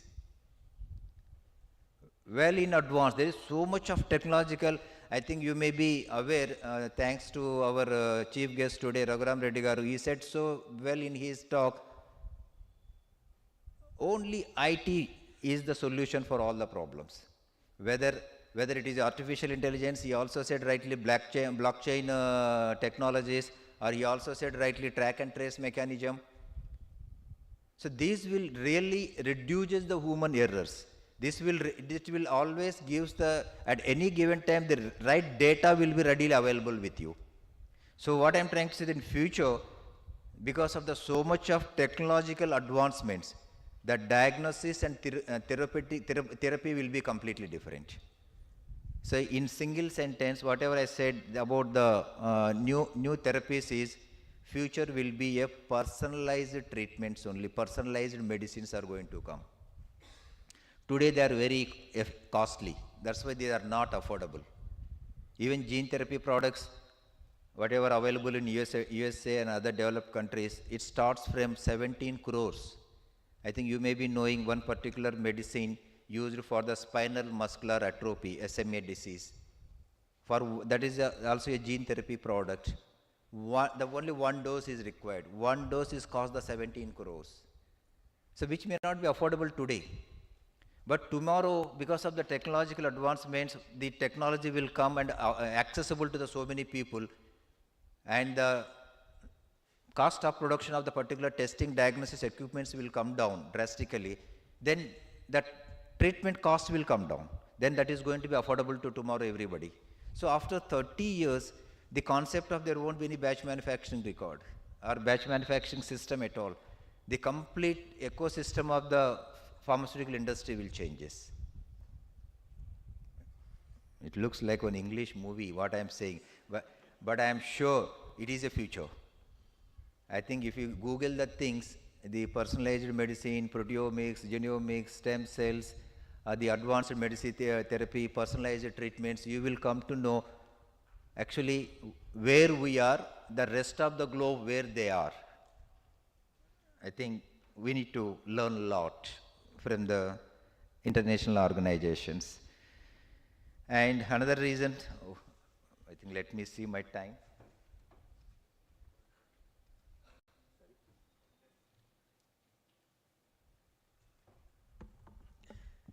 And we should be thankful to the Vijay. He is not even offering tea for you in between. Without tea break, directly lunch. He don't want to disturb you in between.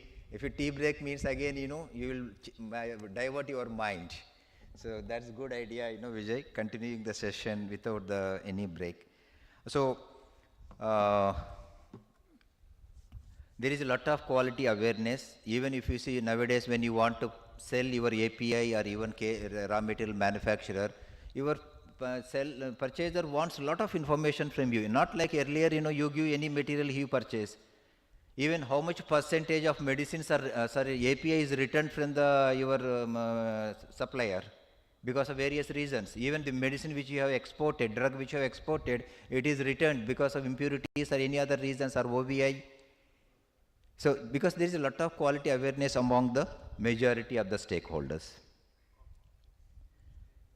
So now I think a little fast I will do. We have another 45 minutes time.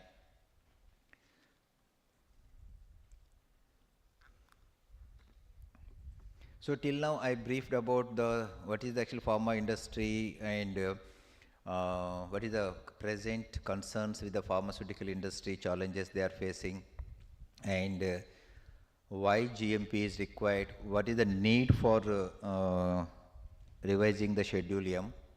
Now I'll talk little about the direct to the GMP. I think most of you is aware about these principles of GMP. The entire GMP is based upon the 5 P's. That is people, products, process, procedures, and premises. I'll go more details in the later of that part. And also before going to the actually comparison, I would like to discuss 3 parameters which are very critical in the GMP, critical components. One is the, as all of you know, ventilation system. It is highly misunderstood terminology. I think, you know, even as a drug inspector, when I have inspected some of the companies, and just to the window air condition, in the supply side of the window air condition, they put a small filter. They say that it is a HVAC system. It is a simple window air conditioner. You say, sir, I am giving a filtered air to you. What is the meaning of ventilation? You want filtered air. You want 5 micron filter air. So what filter I have put in front of the AC, window air condition, is a 5 micron. So I am supplying 5 micron ventilation system in the room. That means I am complying with your standard.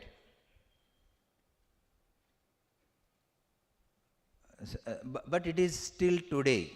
I think in one of the great challenge also running the HVAC system, I think those who are really implementing GMP, you know what are the issues, challenges, especially if you are producing the sterile pharmaceutical products. What actually ventilation system will assure you? The proper ventilation system will provide a proper filtered air of adequate quality. I have not prescribed here what is adequate because of it will varies from the type of the dosage form and also varies from the your size of the rooms and the cleanliness. Ventilation system also will provide the environmental control with respect to the temperature, humidity, and also the personal comfort. The qualification and validation of the HVAC system is one of the most important in the pharmaceutical industry, which actually lead to the, if any contamination from the outside source, this is the main one of the reason. See, for example, at present they have provided a ventilation system here. We are more comfortable.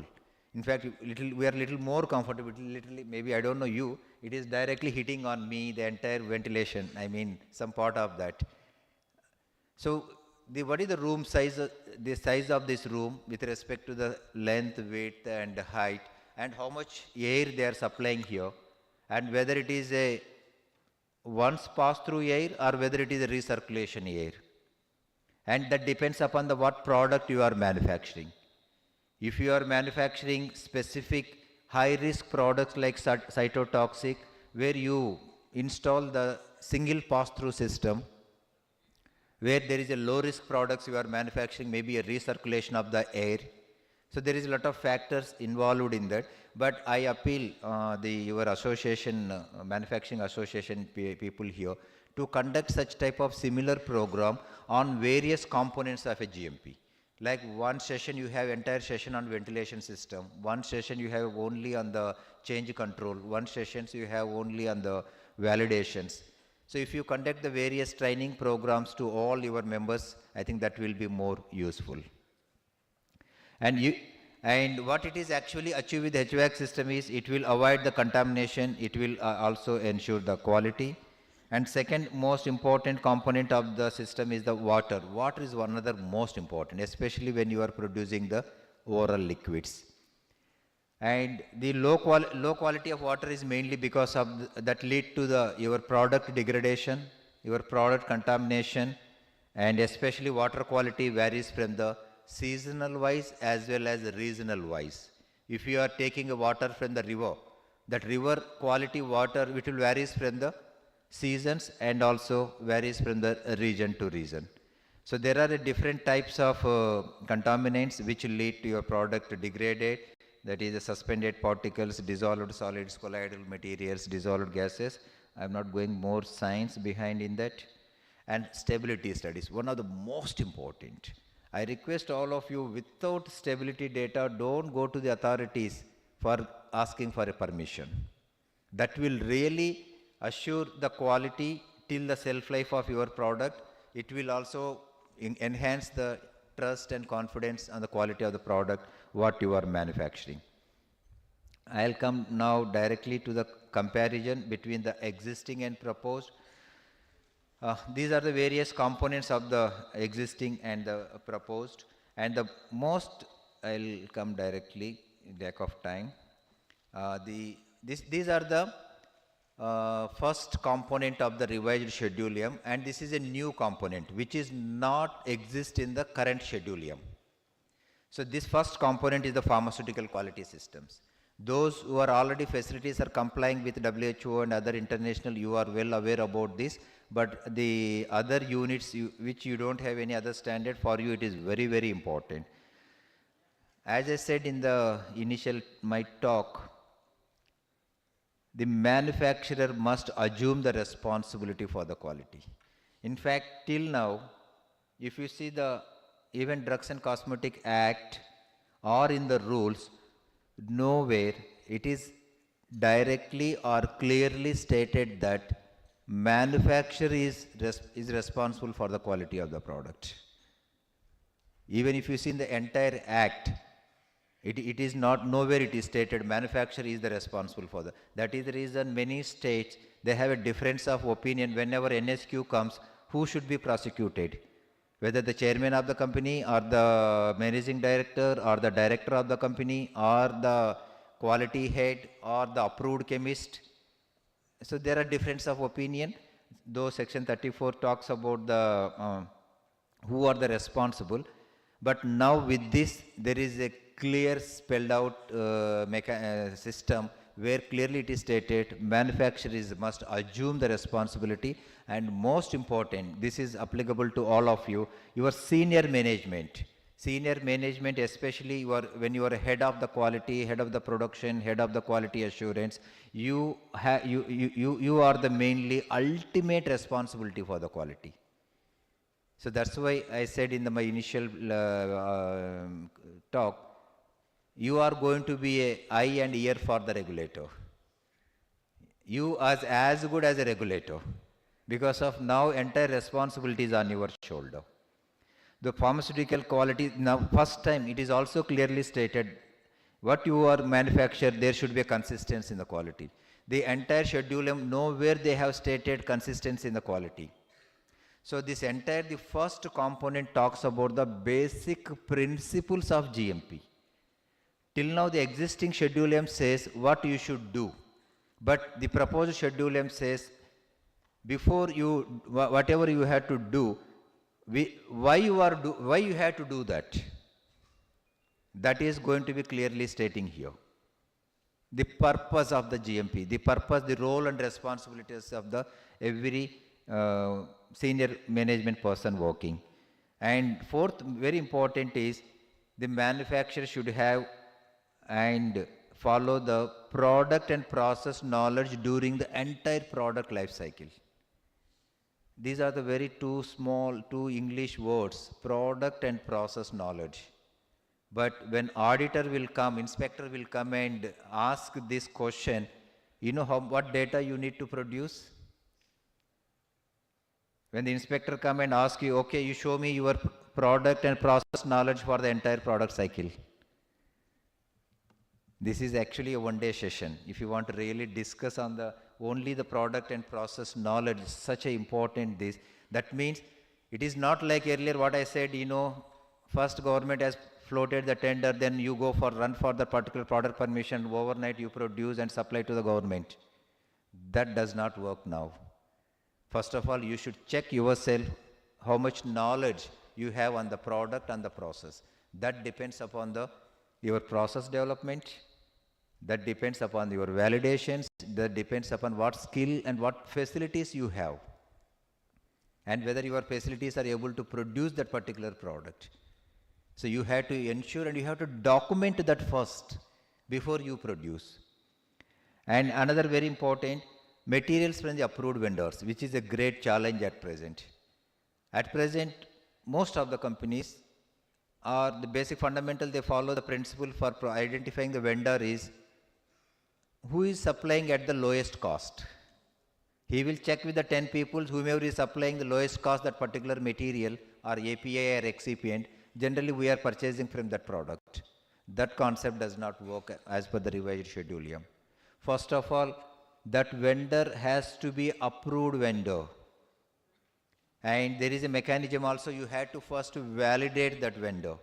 You have to visit yourself or on your behalf some third party, that particular material supplier, you have to visit, inspect and evaluate and validate him. He will suits for your purpose or he is able to comply, he is able to supply your defined quality of the product or not. So vendors has to be evaluated, qualified and approved. You can able to purchase only from them. It is not as per the whomever is supplying at the lowest cost.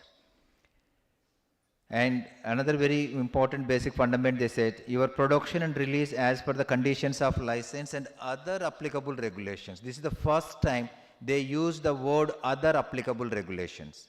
It means it is not only your Drugs and Cosmetic Act and rules related regulations, even other related regulations like your NDPS Act or any DPCO or any related acts which are associated with the pharma, it is your responsibility now to comply with the, and before you release that product, that product has to comply. In continuation to these basic principles, and this is most important, approval of planned changes. And again, I'm sorry, sorry to compare, with the international standards and Indian way you give respect to the system. When any ANDA you have registered, you are approved, are you able to make any changes to the ANDA without the approval from the US FDA? But the same product when you supply to India, when you have already that product permission from the Indian regulator, how many times whatever changes you have made, you are informing to the regulator?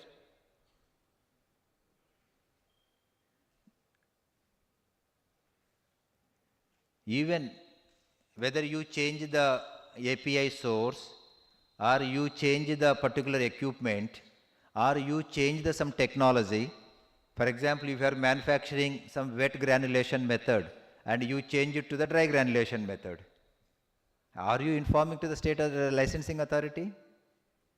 Or otherwise earlier you are testing by UV spectrophotometric method, then you have changed it to the other method, say HPLC. Are you informing to the state? Whatever, that means whatever changes you are making with respect to the material, product, process, technology, whatever changes, but I am not saying that you don't have knowledge. You have a knowledge. That's why you are getting all necessary approval from the US FDA for their approval purpose, or you are not changing without their knowledge. But when it comes to the supply to the Indian market, you do all your changes. So now it is going to be making a mandate. Whatever changes you are making, all changes has to be require a approval. Some may be a post-approval change, some may be just notification, some may be approval before you really make the changes. And you have to make all notifications to the regulator should know what changes you have did. And sometimes I have seen even you change the facilities also. From one room to another room you have changed some facility, but you never inform to the regulator. And there is also first time very important, there is a continual improvement. Indirectly, it is nothing but CGMP. Though we are not claiming it is a CGMP compliance, when you say it is a continual improvement in the quality, it is your responsibility to ensure the quality as per the requirements. And there is a regular review in the quality of the product. Next slide I will show you what you should review. And another most important, you had to conduct root cause analysis of defective products. So as I said just now earlier, whenever any NSQ comes, then you forget about how many times really you investigate at your side. So whenever any NSQ comes as a manufacturer, whatever I understand, you send your control sample to the private testing laboratory and you analyze, you say that my product is complying. That is not the root cause. But you should really see that NSQ came because of any excipient problem, or because of any production issues, or because of any your specification issues, or because of really any stability related matters. That means now whenever NSQ comes means our inspector will come and ask you, you show your root cause analysis. Root cause analysis does not mean that you are just sending the sample to the outside laboratory, private laboratory, and producing the report. When you want to produce the next batch, it is manufacturer responsibility to identify the root cause. I am not saying that only NSQ root cause. Even in the day-to-day, whenever you produce any product, you tell us in-house whether your product will fail as per your in-house specification or not. Whatever products, whether you are API manufacturer or whether you are a formulation manufacturer, your API or key intermediate, whatever you produce, sometimes it will fail or not. I don't think so any single company is there where never any product, not meeting with always your standards. Sometimes it will don't meet. For that, you may do reprocessing, or you may do reworking, or you do some changes with respect to that. But how many times you inform to the regulatory authorities? Or how many times really you have recorded first? Yes, I manufactured this initially, this product. It was failed in the impurities. Then again I have repurified. Really you report this in the BMR. You report provided if that product is meant for the regulated market. If the product is for the local market, there is no any document at all that your product was initially failed. You have recrystallized or repurified that particular product. So now with this revised Schedule M, you had to have the complete document for any changes and for any continual improvement in the quality. And finally, the periodic management of the quality by your management, and there should be a quality manual. This is also first time the concept of quality manual is included. Till now, the existing Schedule M, there is no provision for having the quality manual.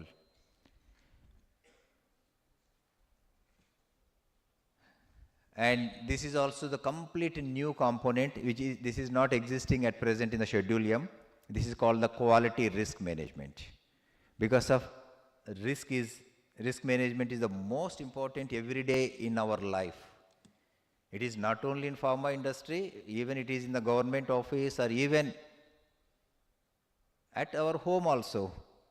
Home also we operate at very high risk, whether it is with our half partner or with our children or with our parents. Every day there is a lot of risk associated.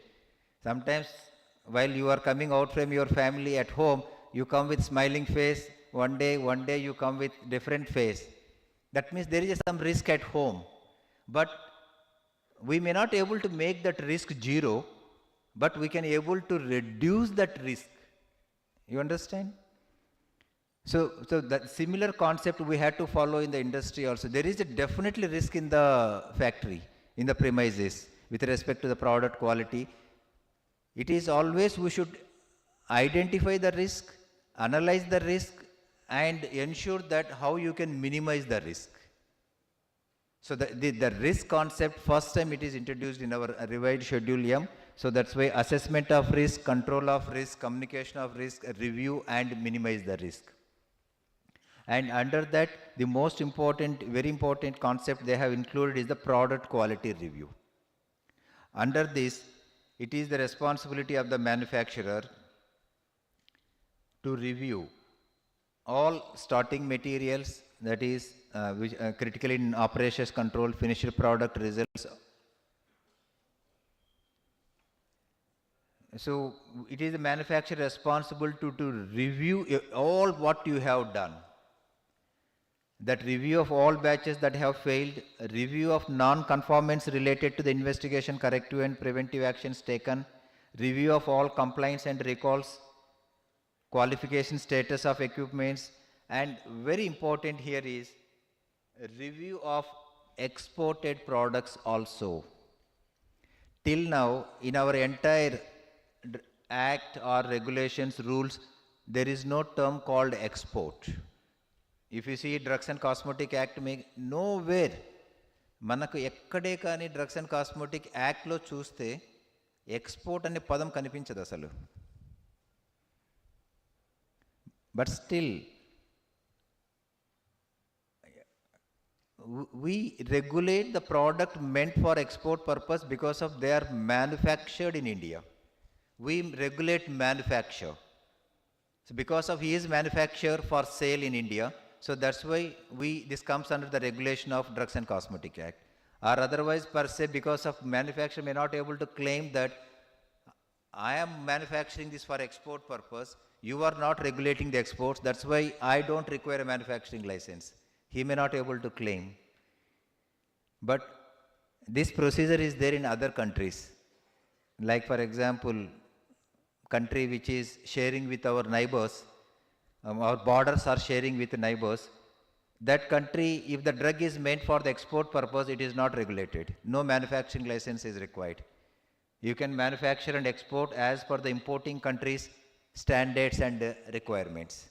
But in India, even drugs meant for the export purpose, though that particular word export is not there in the act, because of they are manufacturing for sale in India, because of manufacture is regulated under the Drugs and Cosmetic Acts, that's why license is required. So, but in case of what the Schedule M here is clearly stating that even if the products which are meant for export purpose, that quality of that products also should be reviewed by you, and whenever inspector will come to you, now he can check the product quality related documents of exported products also. So till now our inspector, he don't ask you, any information or any data with respect to the exported medicine, exported drugs. Now with this, because of this purposely included in the regulations is that, reason is because of some quality issues what we come across recently from other countries. And this review should be at least once annually, the product quality review should be taken, and review also should be done with respect to the technical agreements, if any, between any loan license manufacturer are tested. And this is also very, till now, is there any definition of GMP in our regulation anywhere? So at present, though we use very frequently the term GMP, but in our entire either act rules or the schedules, nowhere it is defined what is GMP. So the another major difference is first time in the revised Schedule M, the definition of GMP has given, and also clearly stated what are the aims and mission of the Schedule M. The other very important component is the sanitation. I will give some difference between the existing and new. With respect to the sanitation, the existing provisions covers only workers and manufacturing premises sanitation. So sanitation of the workers and sanitation of the manufacturing premises. Now the revised Schedule M, it covers sanitation of the personnel, sanitation of the premises, sanitation of equipment or operators, sanitation of production materials, and sanitation of containers. That means the scope of sanitation has widened. See, for example, say sanitation of production materials. Whatever the incoming materials you are receiving at the raw material receiving bay, before it takes into the warehouse, you do the sanitation, external cleaning, de-dusting and other thing. At present under the Schedule M, there is no such requirement. But whereas WHO and other standards prescribes that, now the Schedule M also says the production materials also should be sanitized before you use. That means the scope of sanitation has increased now. Next, another important component is the qualification and validation. though validation concept is existing, but again, the current validation provisions are only applicable at present for the manufacturing process, testing and cleaning. Only 3 components are covering for the validation. But again here, this scope of validation has increased. Now, in addition to the manufacturing process validation, testing, cleaning validation, now manufacturer has to do validation of premises, validation of utilities, and validation of equipments.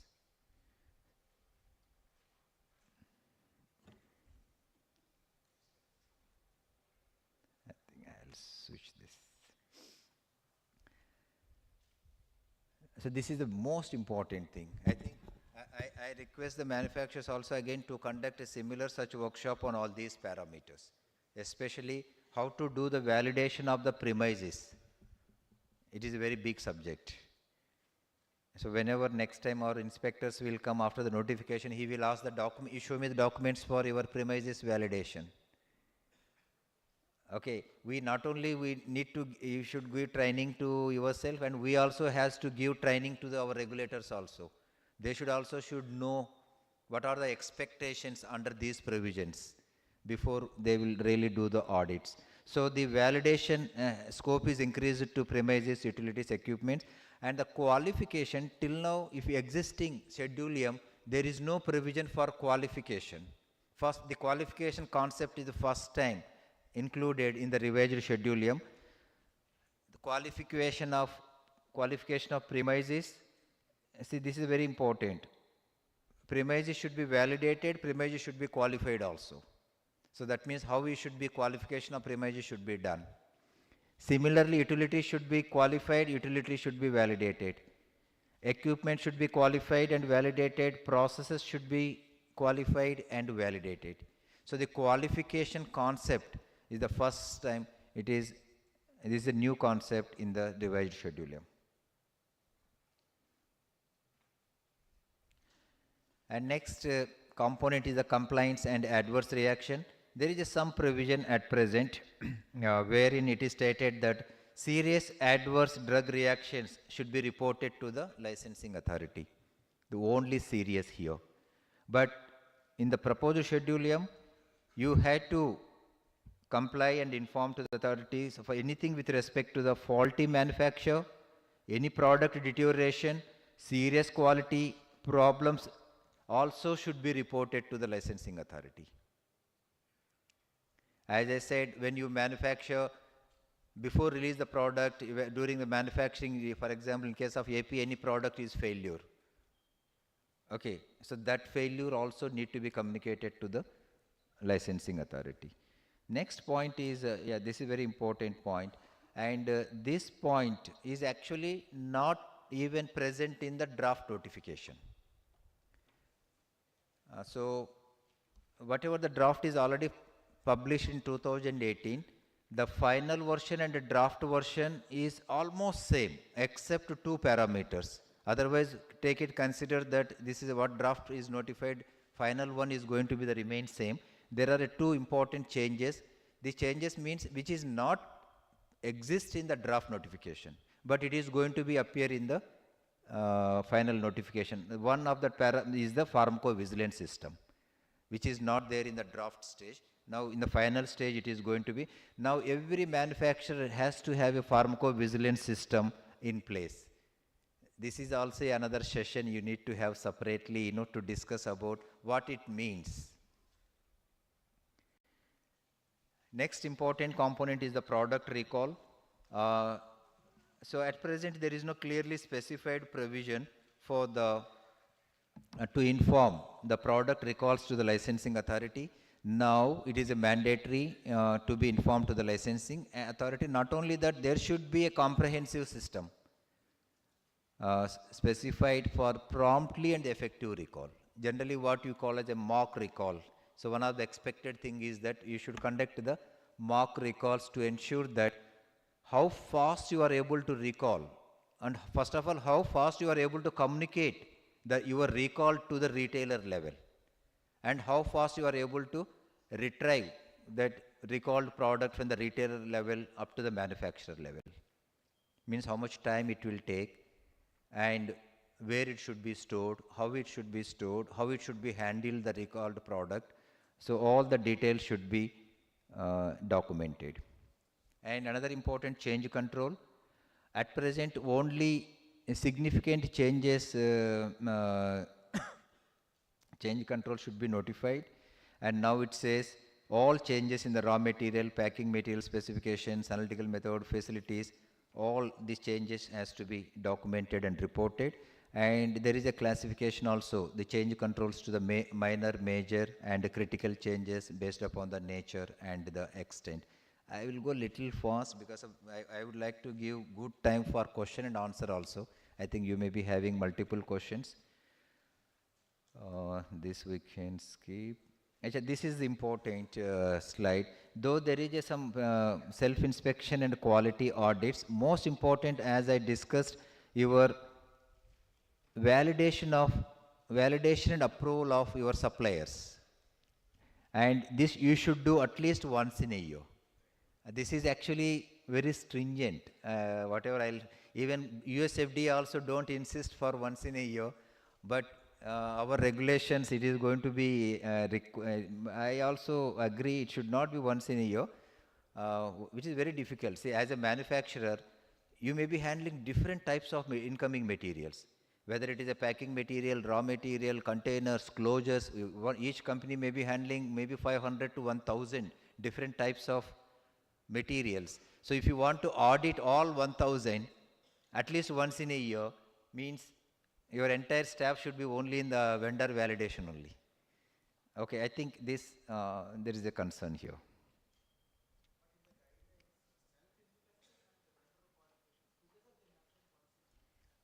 This is for the yeah, the self-inspection we can understand, but vendor validation, vendor audit once in a year, it is a great challenging. Yeah, that's true. But if you read, अंग्रेजी में क्या होता है ना, interpretation is the most important. That's why we have such a entire law system is working on interpretation. Okay. Yeah, and that is based upon the criticality of your product. Okay, so how critical to you that particular product, accordingly you should decide the frequency of the audit. And the personal, I think you may be aware, this is all the new one, this not exist in the current schedule about the organization chart. And second point is also very interesting, and my very favorite sentence in this entire schedule M, revised schedule M. That one of the requirement under the schedule, proposed schedule M, is that personnel should be motivated to support maintenance of high quality standards. Tomorrow my inspector will come and ask you, you show me the document, how you motivated your staff to support, for the higher quality. So if you ask, okay, personnel should be undergo training, okay, there should be a training record, there should be a training evaluation, training in retraining and other thing. When you say that, show me document with respect to how you have motivated. So whether the motivation is by promotion, or motivation is by enhancing the salary, or motivation is giving, your Deepavali ko istar kada advance. Yeah, bonus.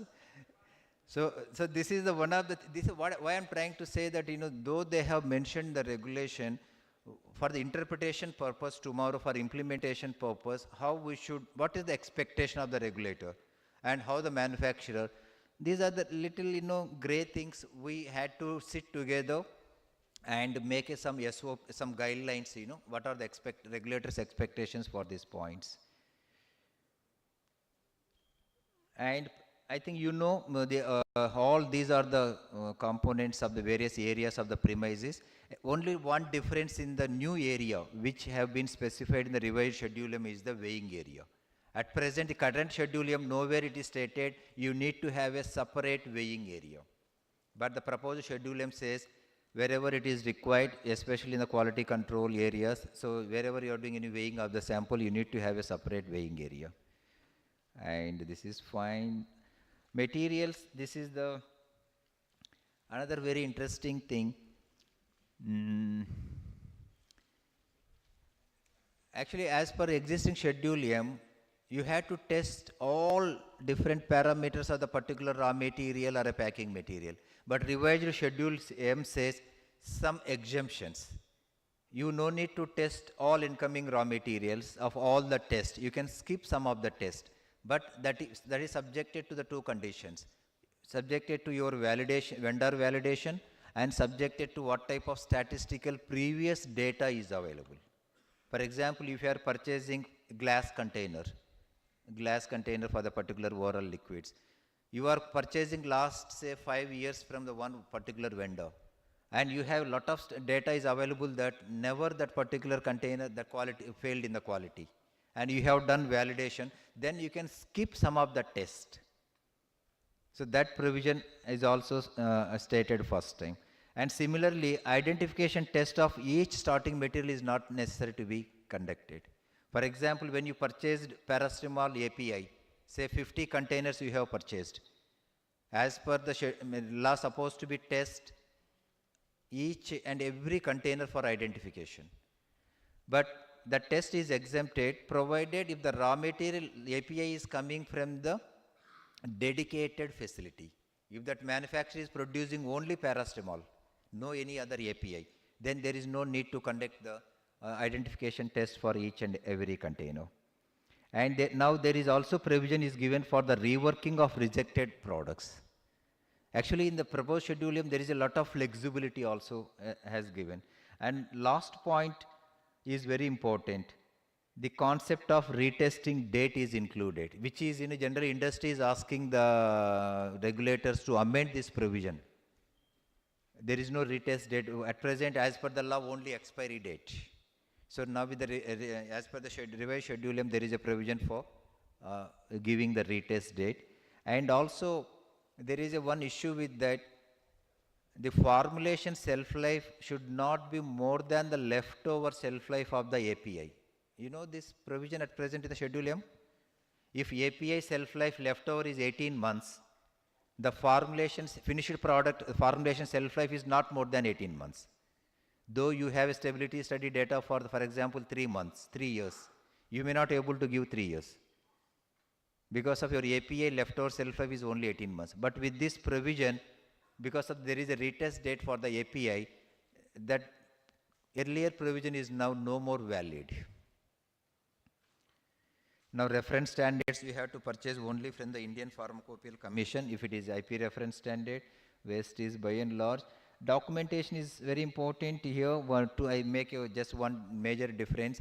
As per the law, current law, you had to have documentation in hard copy only. But as per the proposed now current schedule M, you can have either hard copy or soft copy. Your entire BMR, SOP, log books, everything can be soft copy is permitted, provided your entire system should be validated. At any given time, regulator will ask you should produce that document. It is not like that, whenever inspector will come, you say that my server is down or otherwise my entire system has got corrupted. Otherwise I don't have this particular password with me today to open the document. That is not acceptable. When you are maintaining soft data means whenever regulator asks for any particular data during the inspection or any other time, at any time the data should be readily available. If that day the data is not available means you don't have the data. That is assumed as you don't have a data.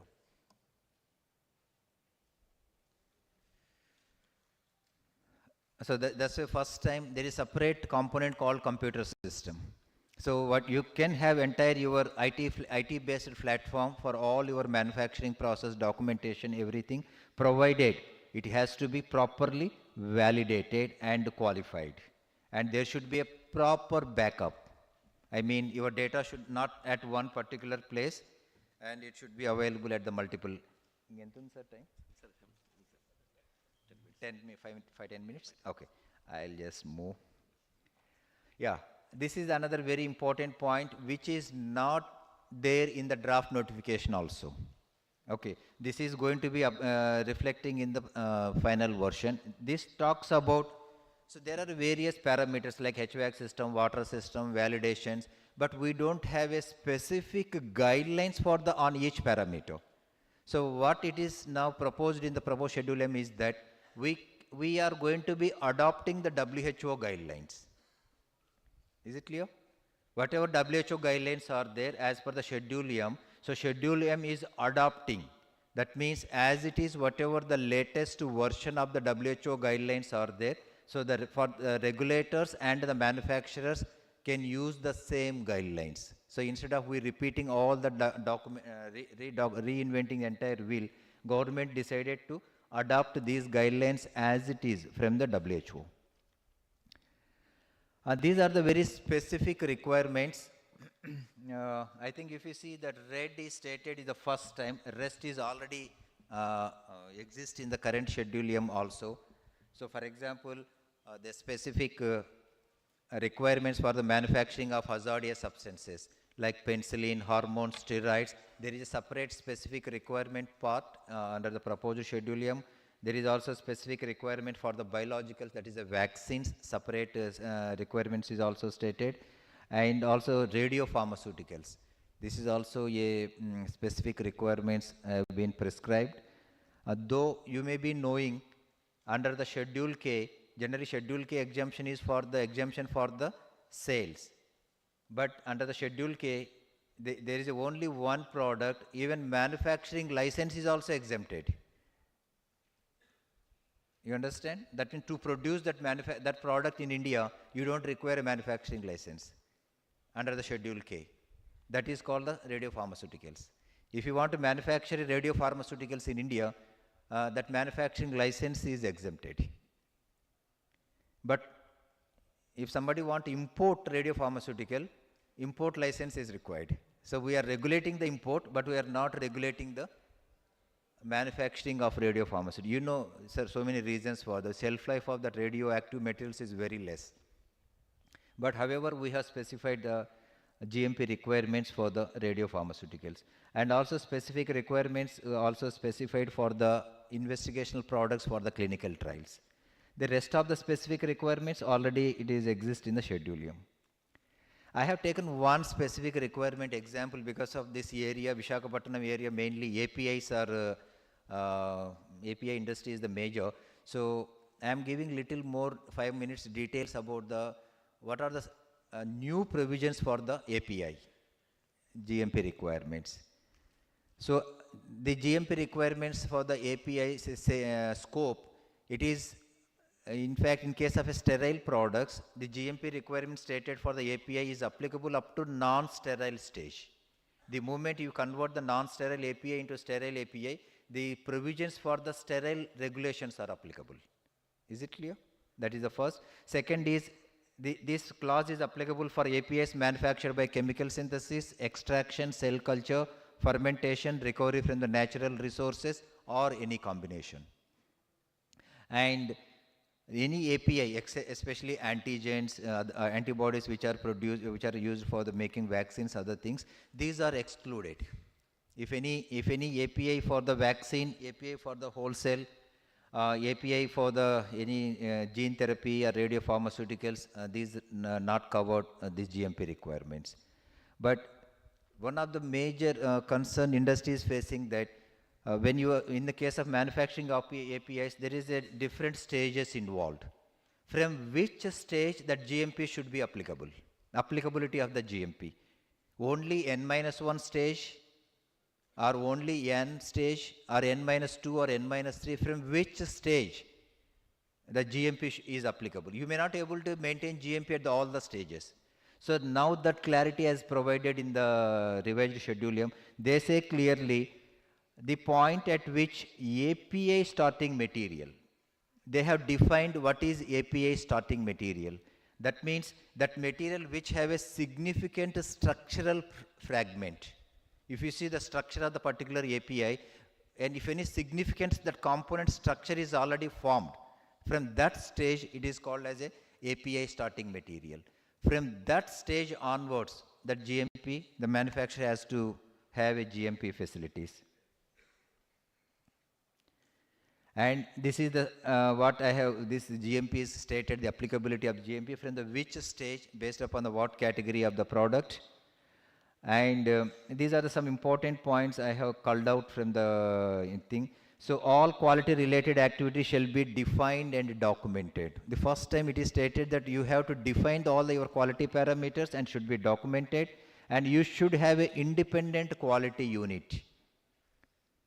And the responsibility of quality units and production activities should be clearly spelled out, and product quality annual review. And first time they also, wherever you are using consultants, so the role of consultants, how you have identified the consultant, what is the qualification of the consultant, and what is the experience of the consultant, everything should be documented. It is not like that in any particular activity, tomorrow you say that I have identified X consultant. How you have identified? What is his background? These are all clearly spelled out in the proposed API, GMP requirements.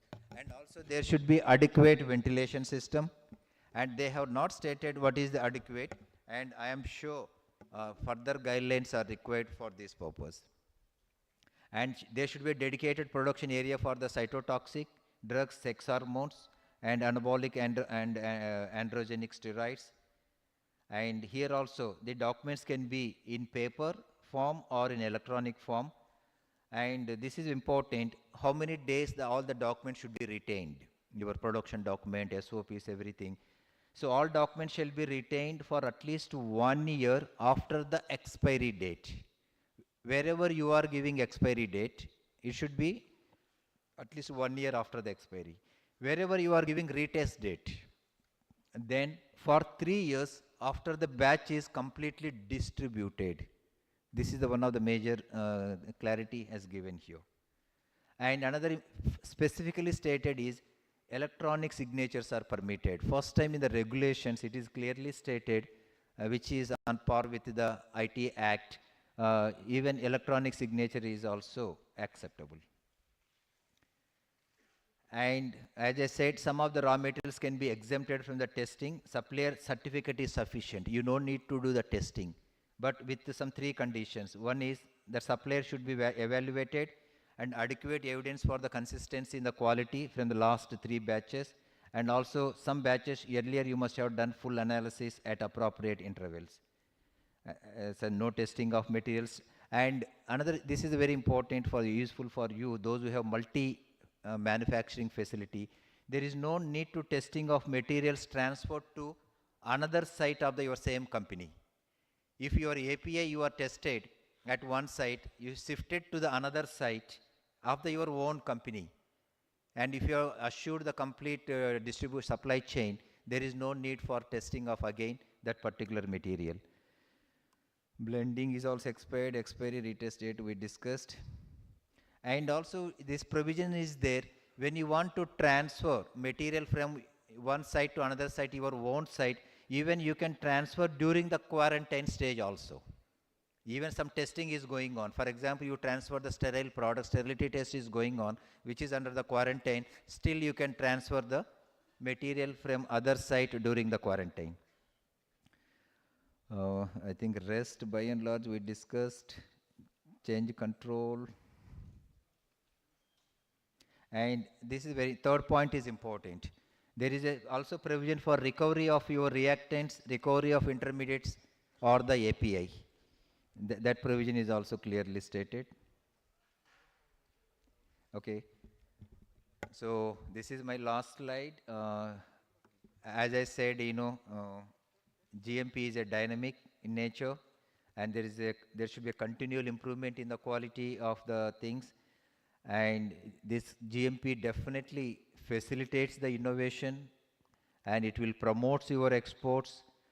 Once the new schedule will be published, it will be on par with the global standards, and it is going to build our trust and confidence because of and it will reduce just your NSQ and the product failure and the product recalls. And what is the actual takeaway message from this today's program? As I said in the initial my remarks talk, you don't wait till the final notification comes. As already I told, that whatever the draft is published is as good as a final notification. So you first do your self-assessment yourself. and you carry out gap analysis in your organization. Though your management is informed or not informed to you, but at least whatever activity you are performing as a production chemist, as a quality control chemist, or whatever role you are, you read the Schedule M, proposed Schedule M draft, and what functions you are doing, and what is missing in your organization. You conduct the gap analysis, and you plan for improvement and upgradation of whatever the gaps you observed, and accordingly you implement your plan.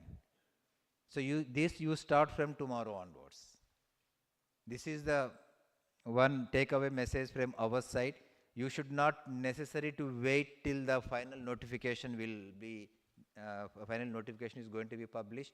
And before I conclude, again, I going to appeal to all of you.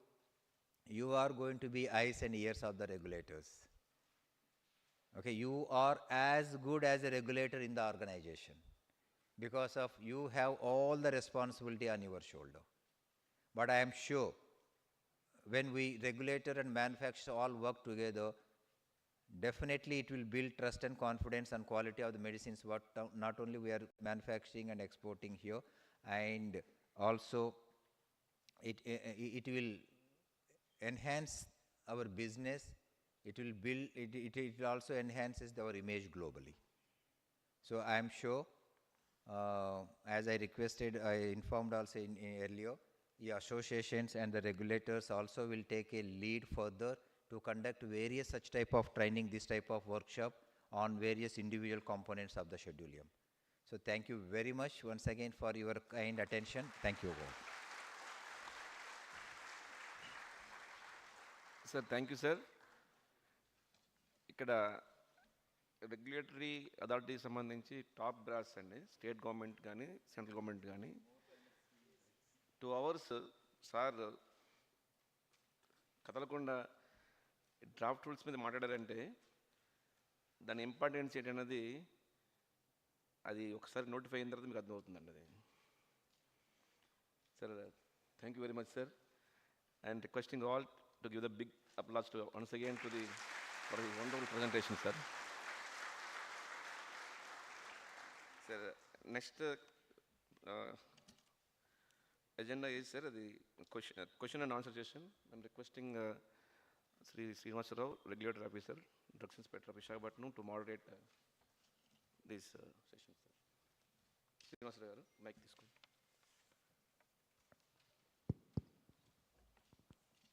So one more mic, please.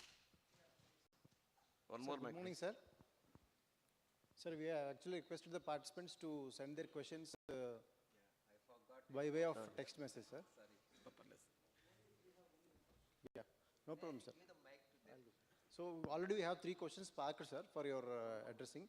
So I'll give it to you. Yeah. Sir, good afternoon, sir.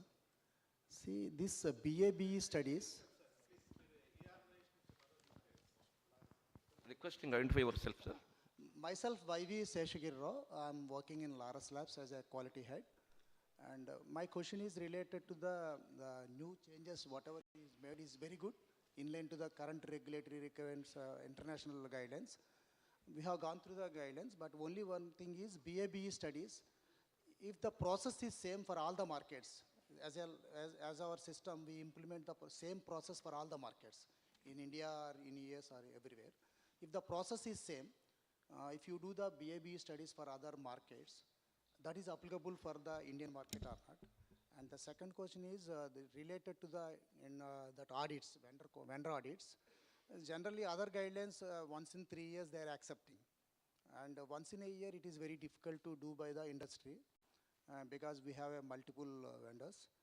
And is it okay? Because what I understand is internal self-inspections and vendor qualification, both together they mentioned in the guidelines. So I think expectation is self-inspection once in a year, minimum once in a year, that is can be done, any organization is doing that. But vendor audits currently people are doing once in 3 years. And whenever any market complaint comes as a specific audit. And these 2 questions relate to, and one third question is changes. Whatever changes we have to inform to the regulatory agency. In other agencies, there is a procedure for that. Annual updatable or prayer approval supplement or CB30, like that, other agencies, they have some guidelines. What are the guidelines in Indian Schedule M? That is not mentioned. How we have to submit the changes? These three are the my questions. Thank you. Yeah, thank you, Sheshagiri Garu. The first question with respect to BABE, as you know, the basic fundamental principle of BABE is the remain same. It does not vary from the region to region, whether it is a Europe region or whether it is a North America region or South America region or Asia region. Basic fundamental is the remain same. That is the rate and extent of absorption of drug into the systemic circulation. Okay, that parameters also, limits are also by and large same. Only difference is the number of the subjects involved for this particular study. So some may say 24, some may be 36 number of subjects required. As a manufacturer, when you are handling different regions, my suggestion is that you identify the region which is having more stringent norms, like where it is maximum number of subjects should be involved. If you do that, then remaining it complies with all the regions. You got my point? So there is no separate BABA studies required for India. See what I am trying to say, as per India's BABA study requirements for particular drug, say 24 subjects are required. Okay, for other country you did, for example, say Europe, where 18 subjects are, yes, hypothetically I am telling, 18 subjects are required. So the data generated on 18 subjects may not applicable for India, because India is mainly 24 subjects. Say for example USA, where 30 subjects are required. If you have a data of 30 subjects, then definitely you are complying with the Indian requirements. So that means the countries require which is the maximum or the stringent, if you comply, indirectly you are complying with all the other regulators' requirements also. Is it clear? That's the first thing. So second thing, with respect to the change control, what to be informed, what not to be informed, that's why I said there is a classification of minor, major and critical. And we also stated that we adopt the WHO guidelines. So WHO has a guidelines on that. So we are not going to have a separate guidelines for this.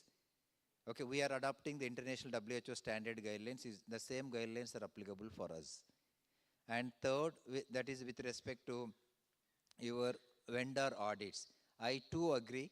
Once in a year, vendor audit of all incoming materials is a great challenge, and that should be based upon the risk associated. Actually, companies should do the risk assessment, and based upon the risk, some products you may be having only 1 year, some products you may have a 2 years, some may be a 3 years, and some may be 5 years also, where low risk products and there is a good consistency in the quality.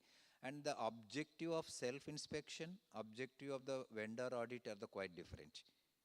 Okay, though it is under the one heading, okay, when it is stated that once in a year, so once in a year is applicable for both. Okay.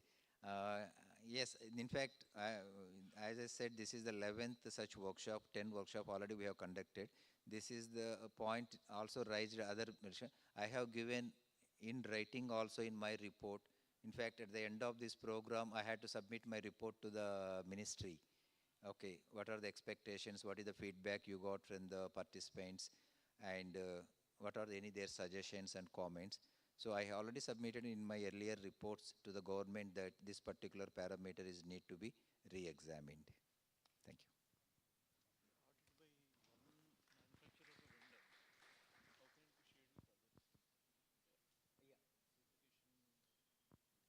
Yeah, I think our DJs, you want to say something? So Dr. Raghuram Regaru, what he is trying to say that whether we can have a system or mechanism of auditing the particular facility by on behalf of some group of companies or some group of association. For example, say you have your Jawaharlal Nehru Pharmaceutical what is this?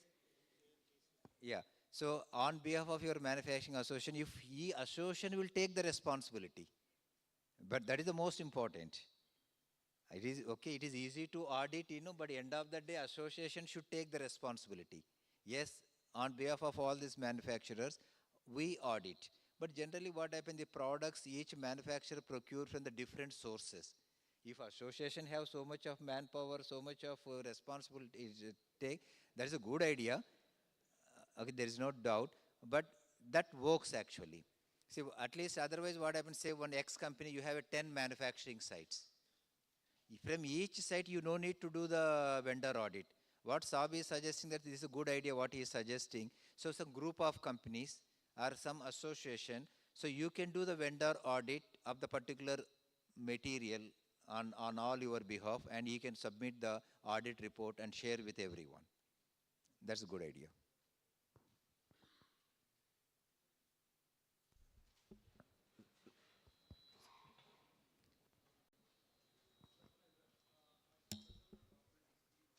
Under the mic to.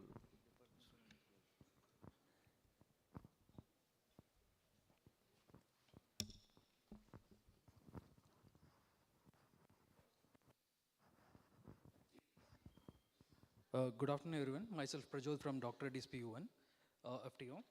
So, in context with the statement that you have just given, instead of that, like as we have this NFCF and other third-party approving agency, which has been approved from US FDA or something like that, why don't we have an third-party agencies who's been certified by DCGA or CDSCO, who can do an audit on behalf of the companies, and the companies can refer that report. So that would be an easy way and convenient way for the manufacturers as well, right?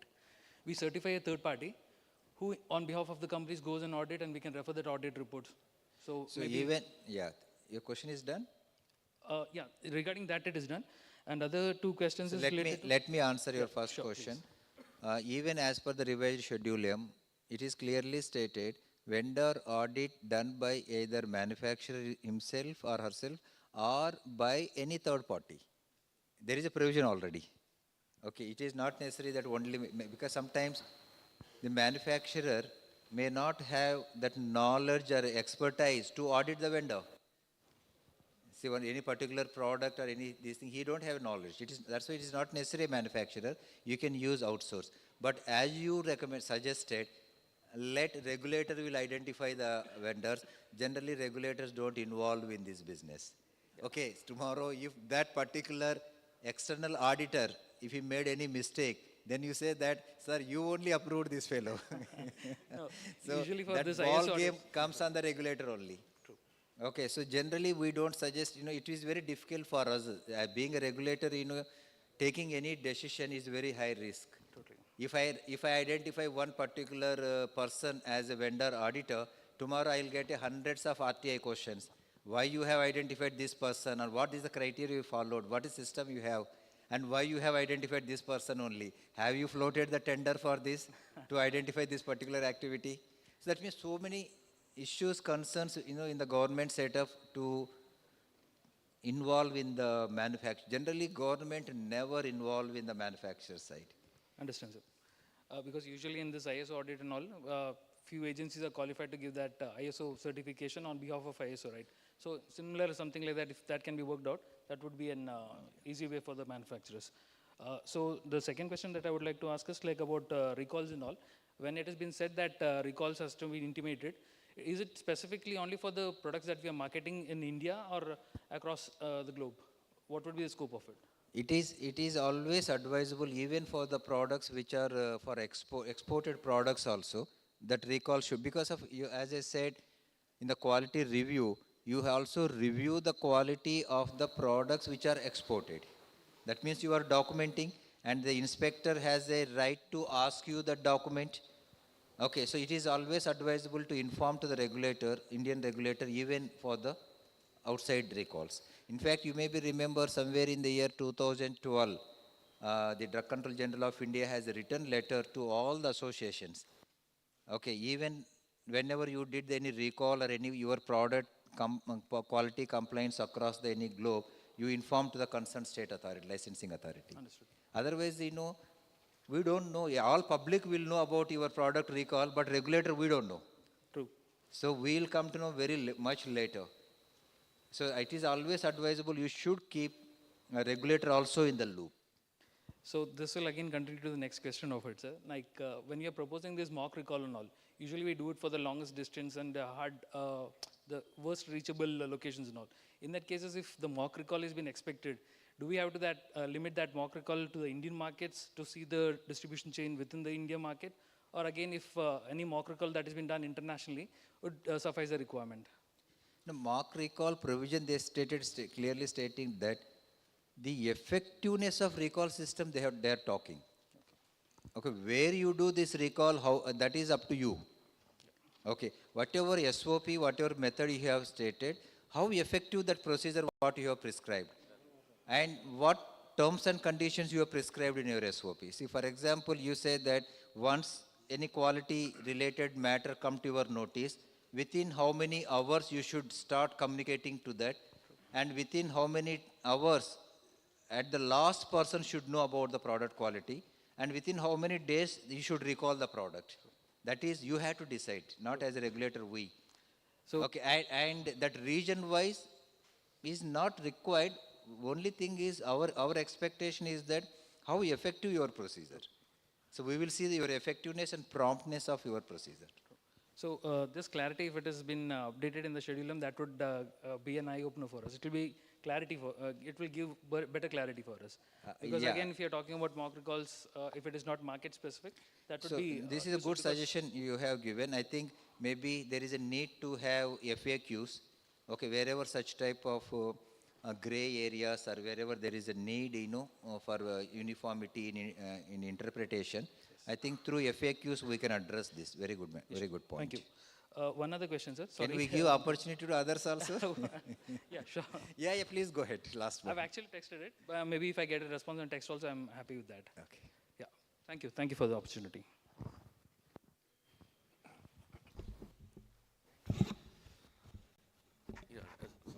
Good afternoon, sir. I am Prakash Maharana from Arazen Life Science, Visakhapatnam. Thank you for this session and a lot of initiative and updating the Schedule M so that our Indian standard is going up. So really, it's a good initiative.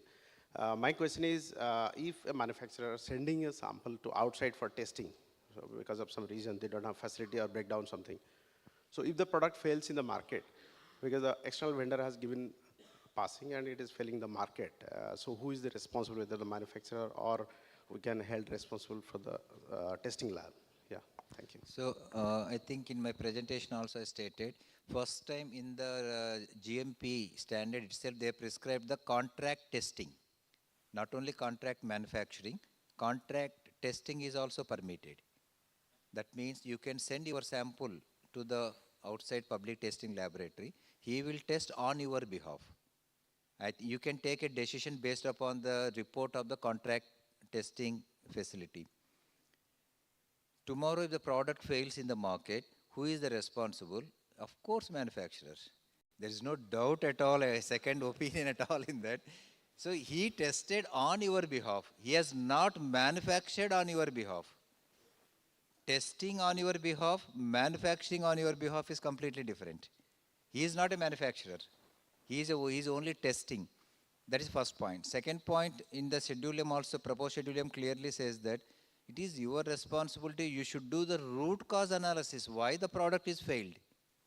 How you jump into conclusion that this is failed just because of any analytical method, something difference with the outside testing laboratory. You may not be able to jump direct into that conclusion. That you have to do the investigation. You had to do the complete root cause analysis. Why this product is failed. See, for example, if the product is failed in the, say, impurities. Okay, so that particular impurities and whether you should start complete root cause, whether it is come from the directly API manufacturing site or whether it has anything relating to degradation during your manufacturing, you have to do the investigation. Thank you, sir. Sir, myself, I am Ravi Pedavene. I am from Synergy and Active Ingredients. Sir, however, the schedule, revision of schedule aim is to meet the international standard like USFDA and WHO standard. Not USFDA. Okay, sir, okay. And however, some of the companies having the USFDA certifications and WHO certification, it is mandatory to get the WHO, local WHO certificate to sell the drugs to Indian market? I think I revise your question. You put the wrong question. You should not ask for whether the WHO standard is mandatory this. You should say that whether the revised schedule M. Yes, sir. Okay, so whether when you are already having the US FDA approval, okay, then whether the revised schedule M standards, whether it is applicable, definitely it is applicable for you. Reason is, WHO standard is not only a standard for the facility, it is the standards are a requirement for the product also.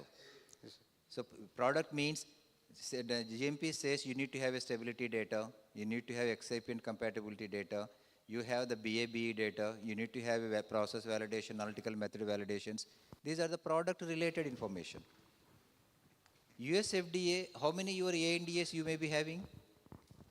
Say for example 20. Yes, How many product permissions you are holding? How I can take it granted that all US FDA companies, they are complying with the our revised schedule M also? If you give undertaking that whatever I have the product permissions, all my product permissions also have the ANDA. Then definitely if you have ANDA means you have the complete data. So that's why it is not by default. Reason is all your products are not approved by US FDA. Yes, sir, exactly. So then how you can say that the rest of your products also I can assume that these are complying? Is it clear? Yes. Good morning, sir. I am Surender from Azico Biofo.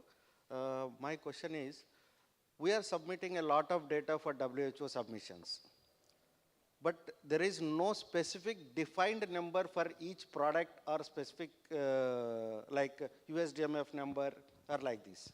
So why can't we implement this so that what are the revisions or changes we made in that particular product or particular manufacturing process, against this number we can update a yearly basis or on whenever the changes is being done. This is a very good suggestion. The solution for all this is what our chief guest today in the morning, his inaugural session, he said very clearly, IT. Every problem solution is the IT. Sir. Okay. There is a need to give unique product code. Right, sir. Number for, this is what internationally most of the countries are doing. Yes, sir. For that, we need to have a complete unified platform for India. It is not a state specific because of the, as per our act, though licenses are issued by one state, the product can be sold entire India. So generally what happens, as per the any law, if the state authority jurisdiction is the only state. Sir. So whatever licenses he is granted, that should be applicable only for his state, which is generally USA and many other countries, it is follow. But as per our Drugs and Cosmetic Act, powers as given to the state authority. That permissions, licenses granted by one state, that product can be supplied entire India. Okay. Sorry? Globally, that depends upon approval again. That depends upon approval globally. Here, you don't need a specific approval again from each state. एक state में आपको ఒక స్టేట్లో మీకు manufacturing licence వస్తే ఏ స్టేట్లో అయినా మీరు అమ్ముకోవచ్చు ప్రోడక్ట్ అక్కడ మీకు మళ్ళీ మ్యానుఫ్యాక్చరింగ్ లైసెన్స్ అవసరం లేదు ఓకే అంటే ఈ అప్పుడు ఏంటంటే మనకి ఎక్కడ ఈ product I hope everybody will know Telugu maybe some people maybe from north also okay so what I'm trying to say that when the product is moving across India, okay, it is advisable to have a central portal. Data should be a central data. Sir. This point we already discussed in the earlier some meetings also. There was a Chintan Shiva held in Hyderabad itself, somewhere in the February 2023, under the chairmanship of our Honorable Health Minister, sir. There this point was discussed, and in principle government agreed. There is a need to give a unique product code identification number. Thereby, as you said rightly, you can have a complete track about this product. Definitely, sir. When was the product was Yes. permitted, and what changes have happened, how many times the product was failure, and who are the manufacturers. There will be a complete history about that particular product. You can track with the code number. Right, It's a sir. good suggestion. Thank you, sir.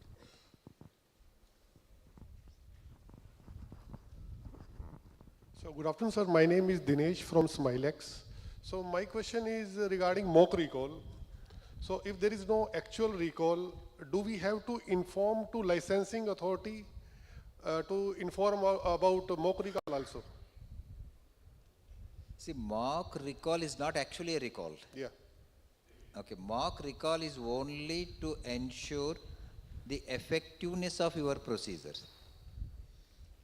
This, whenever our inspector will come and audit your facility, whatever procedure you have prescribed, he will ask you how this have you evaluated effectiveness of this procedure? So you have to give, this is a documentary evidence for you to show that whatever procedure you have written, this is effective procedure. It is not necessary to submit to the regulatory authority. Okay. Actually, mock recall is not actually a recall.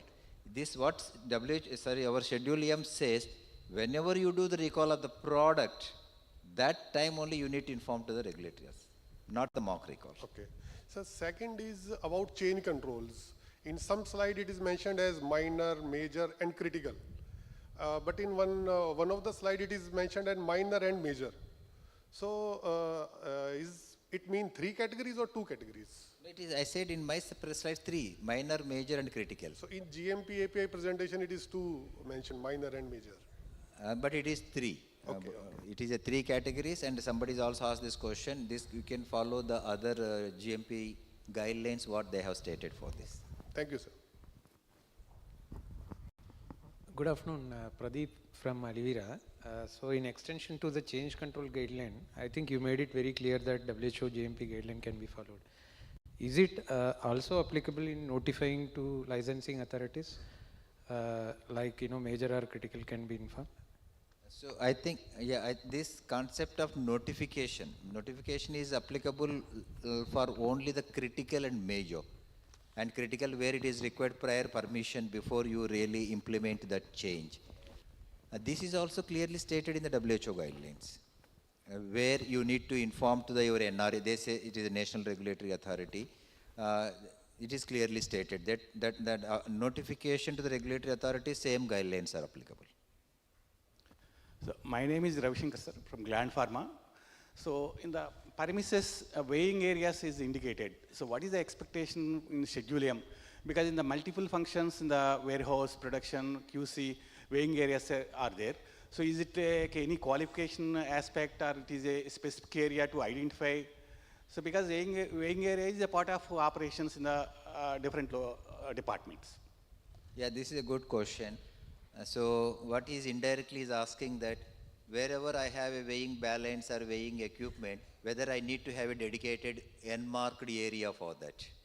So because of that weighing mission, you may have at different places. But here the weighing area required, where it is clearly stated, is that weighing of your critical components. Okay, see, for example, if at the time of receipt of your incoming raw material, if you are counter-check the weight of the raw material weight of with respect to the container weight, say when you receive 25 kg API, whether that API is 25 kg or not, you first counter-check the weight before you accepting into the warehousing area. There it is not necessary to require, because of where there is no any influence on the quality of the product. There your decision is with respect to the quantity, not the quality. Wherever it is a critical, that weighing is a critical component. See, for example, if you are weighing a particular, say, working standard for making some particular solute to run the standard, there it is very important. Because of that solute weighing, any small variation will influence on your results. That main objective of having separate weighing area is that the external things should not influence or affect on your weighing system balance. Okay, it is a very good question. There is a possibility that I know when my inspectors will come over there, he may say that you have a separate weighing mission. Where is your weighing area here? I understand your pain. Okay, so but definitely, this will be get clarified through FAQs.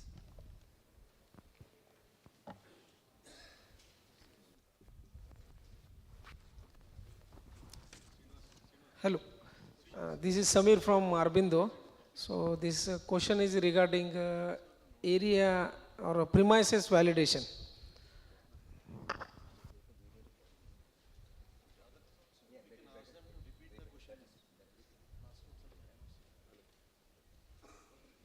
Yeah. So this is regarding premises validation, what you explained. Actually, right now we are doing the area qualifications, like any powder processing area, any room where we are handling the powders.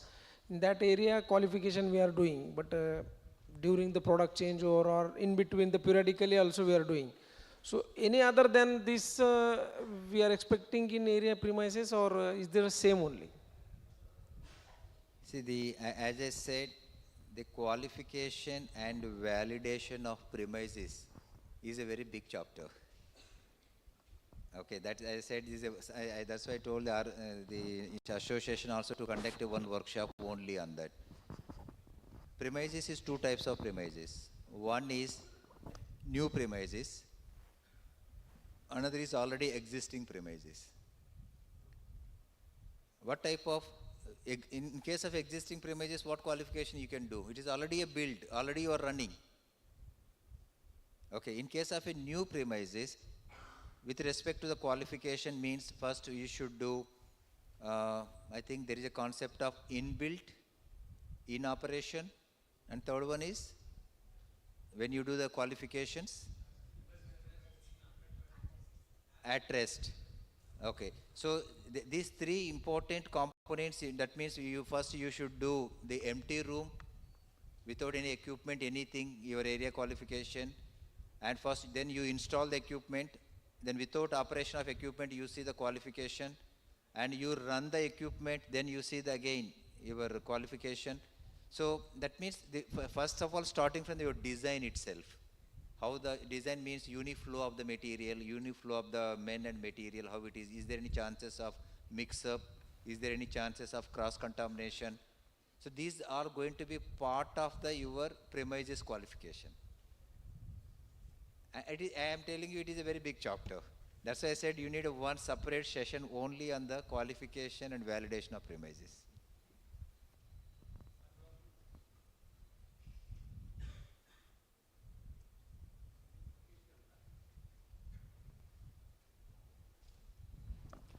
Hello. Sir, this is Satish Ganta from GSN Pharmatech Consultancy. Sir, two more questions. One question, as per ICH and as per our new revised schedule, KSM starting material manufacturing not comes under GMP. Gray color, which is used KSM into the manufacturing, which comes under GMP premises. Audits, it is mandatory requirement for raw material and KSM audits. So site audit, especially site audits. Why? Because they are not giving site audits. It's China. We are procuring from material from China, other countries, and some of and traders also we are procuring KSMs, but they are not giving audits. So it is not a mandatory requirement for KSMs and raw materials, but our schedule it is clearly mentioned raw material. Definitely we need segregation. So just let me understand you before answering my question. Answer your question. You said you are from the consultancy firm. Yes. You are not a manufacturer. Earlier, 25 years experience in quality. No, you are you have experience, but you are running your own consultancy firm. So because of we always very little cautious while answering to the consultant. But my clients are asking this. Yeah, I agree. But you should not be quoted. There is one, we have a reservation that in my presentation I said one first point clearly, the applicability of the GMP. You understand the applicability from which stage that manufacturer has to comply with the GMP norms. I stated it is API, key starting material, is it where the major structural component is the part of the that process, in the process when the major component is formed. Any material before that stage, before the main KSI starting material formed, the GMP is not applicable. Wherever that GMP of that particular product is not applicable, but if it is still a key starting material, you have to conduct a vendor audit. There is no doubt at all. Because that is a incoming material for you. But your second question is, if the starting material you are procuring from the outside India, how the vendor validation should be done? Under audit, sir. Vendor audits or validation, vendor qualification. You have two options. Whether you can go yourself physically and do that, or you can identify some auditor from that country. He will audit on your behalf and he will give the report. Is it clear? So you can authorize third person who is from that country. Okay, and he will audit on your behalf. He will submit the entire audit report to you for further your examination, further your review. Sir, second question.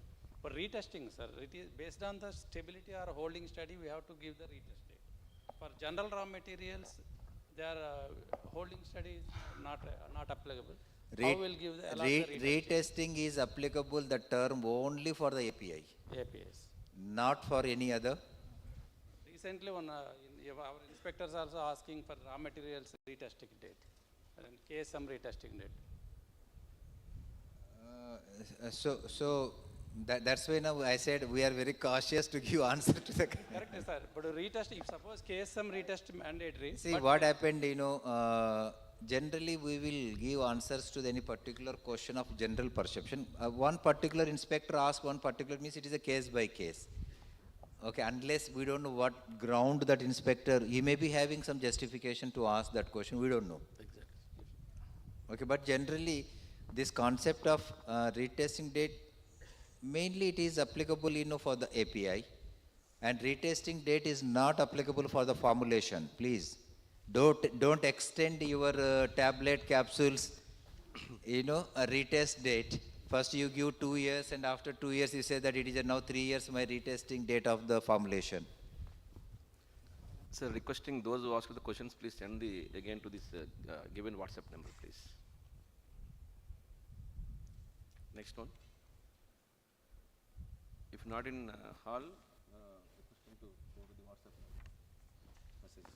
And what Mr. Vijay is requesting all of you is, those who have already answered the questions, those who have already asked the questions, please type the same question and send it on this number, just for our record purpose.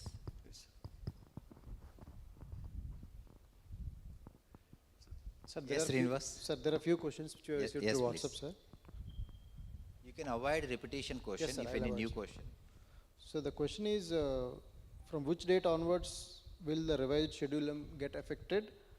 And there is a note in the revised, the proposed draft, that this rule shall not be applicable to the manufacturers who got license prior to 31st October 2020.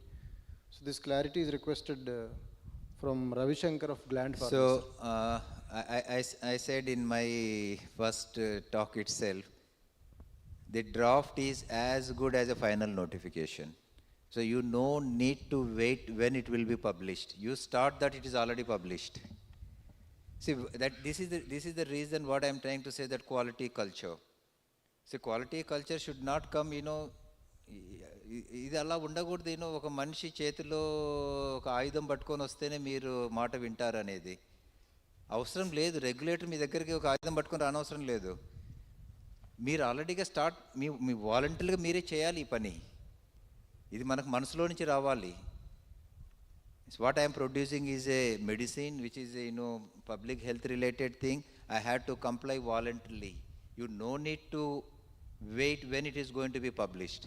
I said very clearly that whatever draft is published is as good as is a final notification only. It is the same content. So don't wait, don't look into that, when it is published. It may publish in a week or in a month. We are expecting by end of this month, it will, because already almost all formalities have been completed, it is expecting at any time. But why you need to wait till that final notification? Why can't you start today onwards? That's why my, the message what you take away from here, I said from tomorrow onwards you start immediately. What gaps in your organization, what gaps you have wherever you are working. And you conduct the gap analysis and start implementing that. And it is applicable, going to be applicable for all the companies, irrespective of whatever the size of the company. Applicability is for all.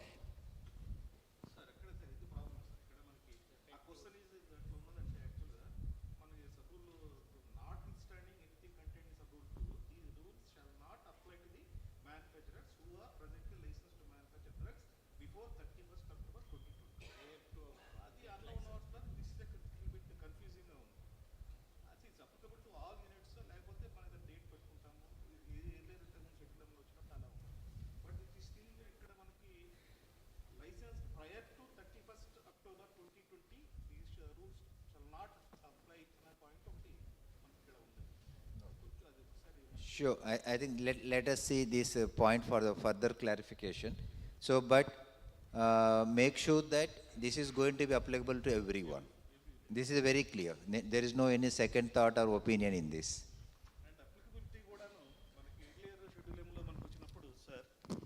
We have given some time, sir. Actually, మీరు చెప్పినట్టు ఇప్పుడు 111 units, okay, sir. But what about this MSME?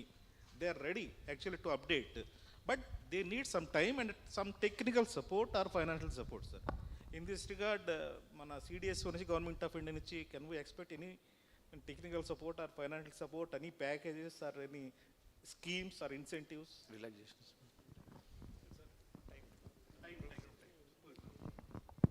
So, in general, whenever central government come up, not the central government, any government come up with any particular notification or any particular new mechanism brought, new system brought, they will always give a transition time. Even if you see earlier 2001 also, that time they have given the 4 years transition. 4 years for the existing one, and for the new one it is immediate effective. In this case also, if you ask me frankly, government is already given 5 years transition. In 2018 it was published. When the draft published means, you know, either tomorrow or day after tomorrow, at one day definitely it will come final notification. So 5 years transition period is already granted. Okay. Whatever the next whatever the transition period, as per our Honorable Health Minister is already told, and he has also informed in the media, the transition time is based upon your turnover. If you have 250 crore and above turnover, the transition time will be 6 months. If it is less than 250 crore turnover, the transition time will be 1 year. Depends upon turnover. Yeah, that depends upon your turnover. But again, I appeal to all of you, don't wait or don't look at the transition time. Think that it is effective from tomorrow only. Otherwise, being as a human being, irrespective of whatever transition time given, we will take our own, time to comply the things. Even if you'll give 3 years also, even after 3 years you come back, sir, you give another 1 year extension. So that mindset generally, not only the pharma manufacturers, generally mindset in any system, will ask for the more time. So that's why irrespective of the time, I think better start complying at the earliest. Again, I'll tell you, GMP is not only just a financial related compliance.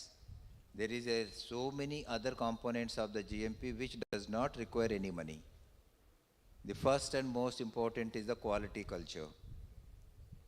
Your 35% of the GMP component is your quality culture, for which no financial implications are there.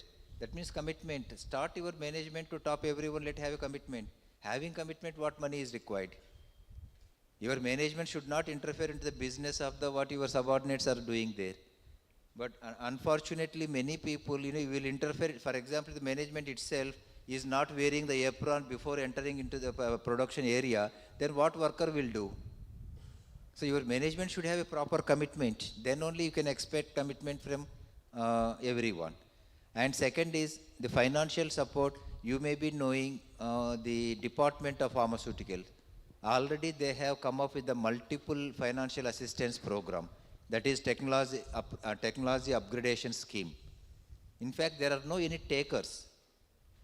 I think you may be knowing, you just visit the Department of Pharmaceutical website. There is a scheme for pharmaceutical technology upgradation scheme, wherein the central government provide the financial assistance with a subsidized interest, I think maybe, I don't exactly, around 3% interest rate. You can opt for, you can choose for that. And wherever you need any assistance from the regulators, we always try to this. For example, today what we are conducting this workshop, this is sharing of information. This is what a regulatory support to you. Actually, if you go by verbatim of law, there is government, it is not mandatory for the government to conduct this type of workshops. It is up to you, you have to implement the Schedule M. But why government is coming forward and conducting this type of workshop? It is completely sharing of information, because of sharing of your issues, and whatever you have concerns, some comments on that, we are listening and we try to recognize, we try to address that issues, we try to clarify your doubts. So this type of platforms, already government has taken the initiative. And any specific technological information, that's why we requested your association should further conduct this type of workshop on various components of the GMP, such that everybody is well aware about all the requirements. Srinivas, already time is over. Please, please send the consent questions to the sir. Sir will give the. Okay. One more question, sir, from my side, sir. Sir. ప్రజెంటేషన్లో అంటే అన్ని changes కూడాను మనం notify చేయాలని చెప్పేసి అంటున్నారు. So notify చేసిన తర్వాత as a regulator should I approve it or I take it on record? Because number of దీని ప్రకారం అయితే మన any changes, every change has to be notified to licence authority. So this notifications only on record or should I give a approval? Yeah. What happens to the license given to the products which were recalled? Will it affect the license given? Should it be modified? Yeah, that's a very good point Prasad Garu has raised. So notification, it is only for the information, or notification is also require approval? So here, wherever when you notify whenever there is a change. Change means whether that change is affecting on your quality of the product, whether the change is relating to the really changes in the premises. See, I will come to the first major changes. For example, you have added some new facility. There is some change in your facility, and you have to inform to the licensing authority, and where licensing authority has to approve first before implementing that change. You have created, say, one additional granulation area. That is a change to the premises. You should not start production in the additional granulation area without the approval from the authority. Second, you have changed the equipment from the already existing system. Since, for example, earlier you were using conventional equipments, like one separate, for in the granulation area, you have a separate sieving machine, separate mixing, separate granulator, separate dryer. Now you have come up with some combined all four equipments. Nowadays there is a fluidized blood process. All process can be done in one equipment. You have changed the equipment. This is a major change. So with this change, whether it is affecting on the quality, you have to inform to the notify, and the authority has to check that. Yes, you have done the qualification of your new equipment you purchased, and you have done the validation of that process. That document has to be verified by the licensing authority. And he has to agree that what documents you have submitted is as per the law, then he will give the approval for that changes. So that's why changes which require prior approval, definitely licensing authority has to approve. But as you said rightly, what type, that is all the major and critical. As per the WHO guidelines, sir, it is clearly stated what type of changes require a prior approval, or what type of changes require just a notification. And second question with respect to the product recalls. So whatever the product recall made, So it does not mean that there is something wrong in the product quality. So product recall is based upon some information. That information may be a right or may be a wrong also. Is it clear? So that's why just whenever the product recall takes place, it is not necessary that you should go for destruction immediately. First, you have to conduct the investigation. Okay, in that investigation, it is proven that there are no actually issues with respect to the quality of the product, then you can again further supply that product. But after the investigation, it is proven that yes, there are some quality issued concern with respect to that product, then you have to destroy. For that, you need to have a separate SOP for the destruction, how to destroy. And before destruction, you should inform to the licensing authority. You should get approval from the licensing authority for the destruction of the recalled product. That is based upon your actually investigation report. See, for example, you have recalled your API from the market. So there is one particular company you have supplied. He has tested your impurities. He stated that it is failing in the impurity. And he has returned that product to you. And you have done the investigation. But actually investigation revealed that there is no any problem with that. So then definitely you can supply that material. But if that recall product, yes, there is a problem in the quality, yes, there is some impurities issue is there, then you can do the reprocess of that material. So that means either you can do reprocess or you can do reworking of that product. Then again, make that product is complying with your standard. Then again, you can supply back that product into the market. So requesting all to bear 5 minutes. We are going to conclude the workshop after vote of thanks. Now I'm requesting Sri. 8 minutes. Yes, sir. Chief guest would like sir, me. Sir,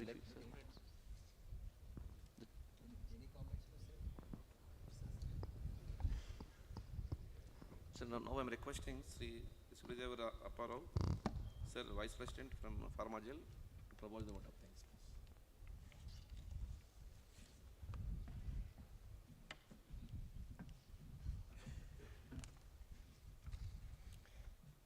Thank you very much for being patient till now and spare 5 minutes for me to extend the vote of thanks. A very good afternoon to all of you. It's our privilege to have an opportunity to propose a vote of thanks on this occasion. Well, an event like this cannot happen overnight. The wheels start rolling weeks ago. It requires planning and a bird's eye for details. We have been fortunate enough to be backed by a team of very motivated and dedicated colleagues who know their job and are result-oriented. Firstly, our heartfelt thanks to Dr. K. Raghuram Reddy Garu, IPS, Director General of APDCA, Dr. Ishwar Reddy Garu, Joint Drug Controller, India, CDSCO, Sri MBR Prasad Garu, Director APDCA, Sri Ramkishan Garu, DDCI, CDSCO, and all other team members of CDSCO and APDCA authorities, Jawaharlal Nehru Pharmaceutical Manufacturing Association and its members for their great and unimaginable support for making this workshop happen at Vizag. A big applause to the entire team.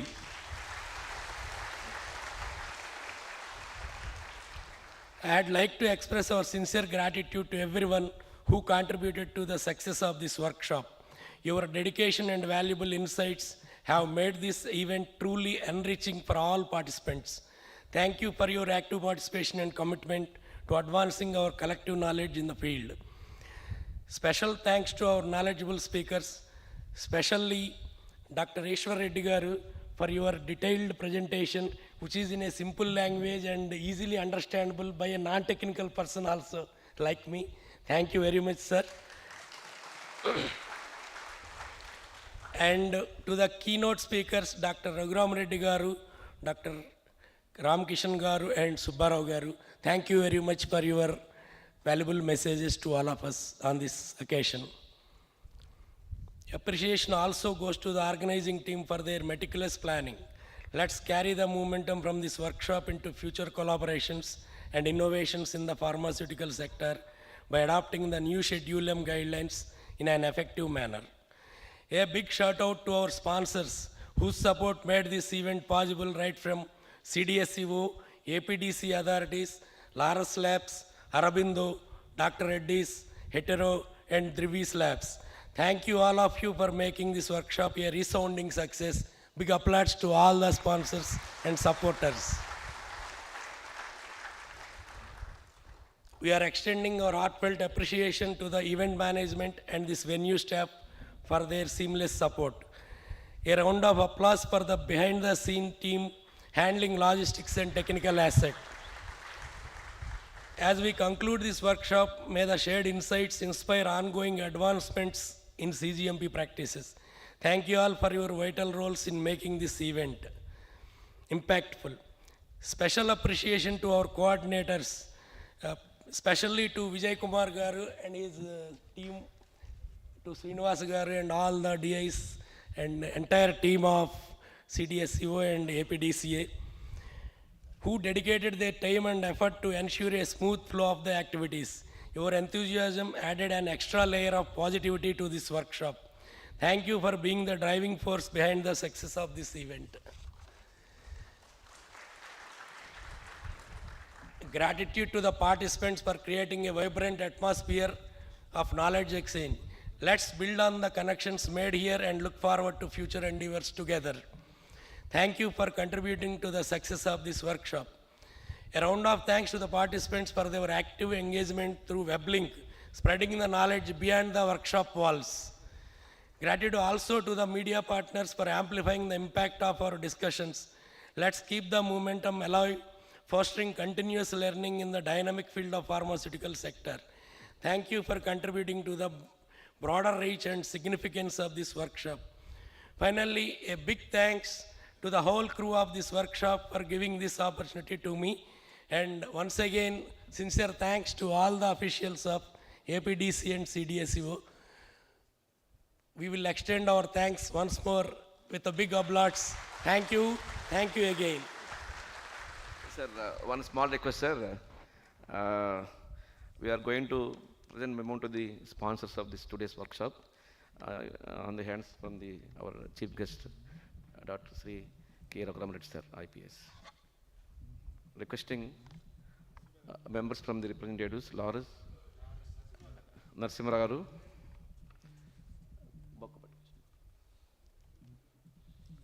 sir, please, sir. Madam, this one, okay, moment, this one. DJ garki vandi, DJ garista. DJ garki vandi.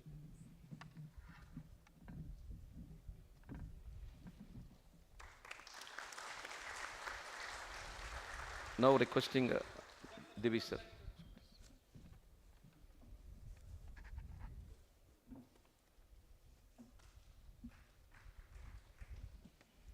Now requesting from Devis, please come on to the dais, please.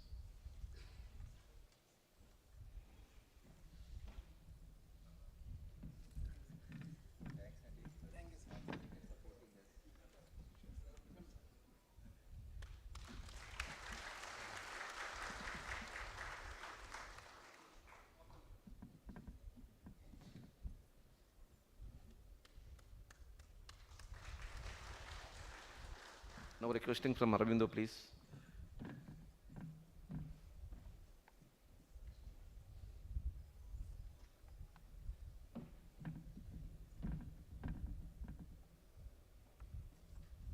Madam, please stand.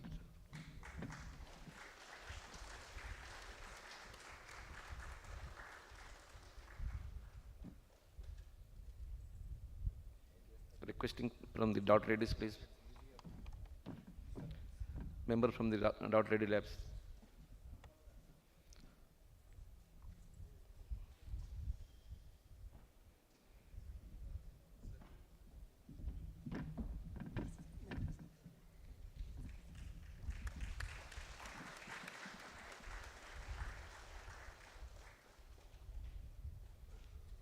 Now requesting from the Itero Labs.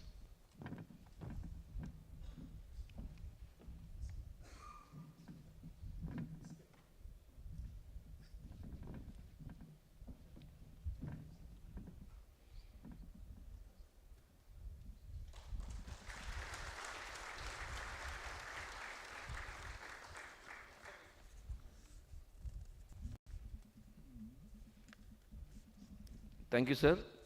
The lunch falls from the venue itself. Please requesting all to join for the lunch.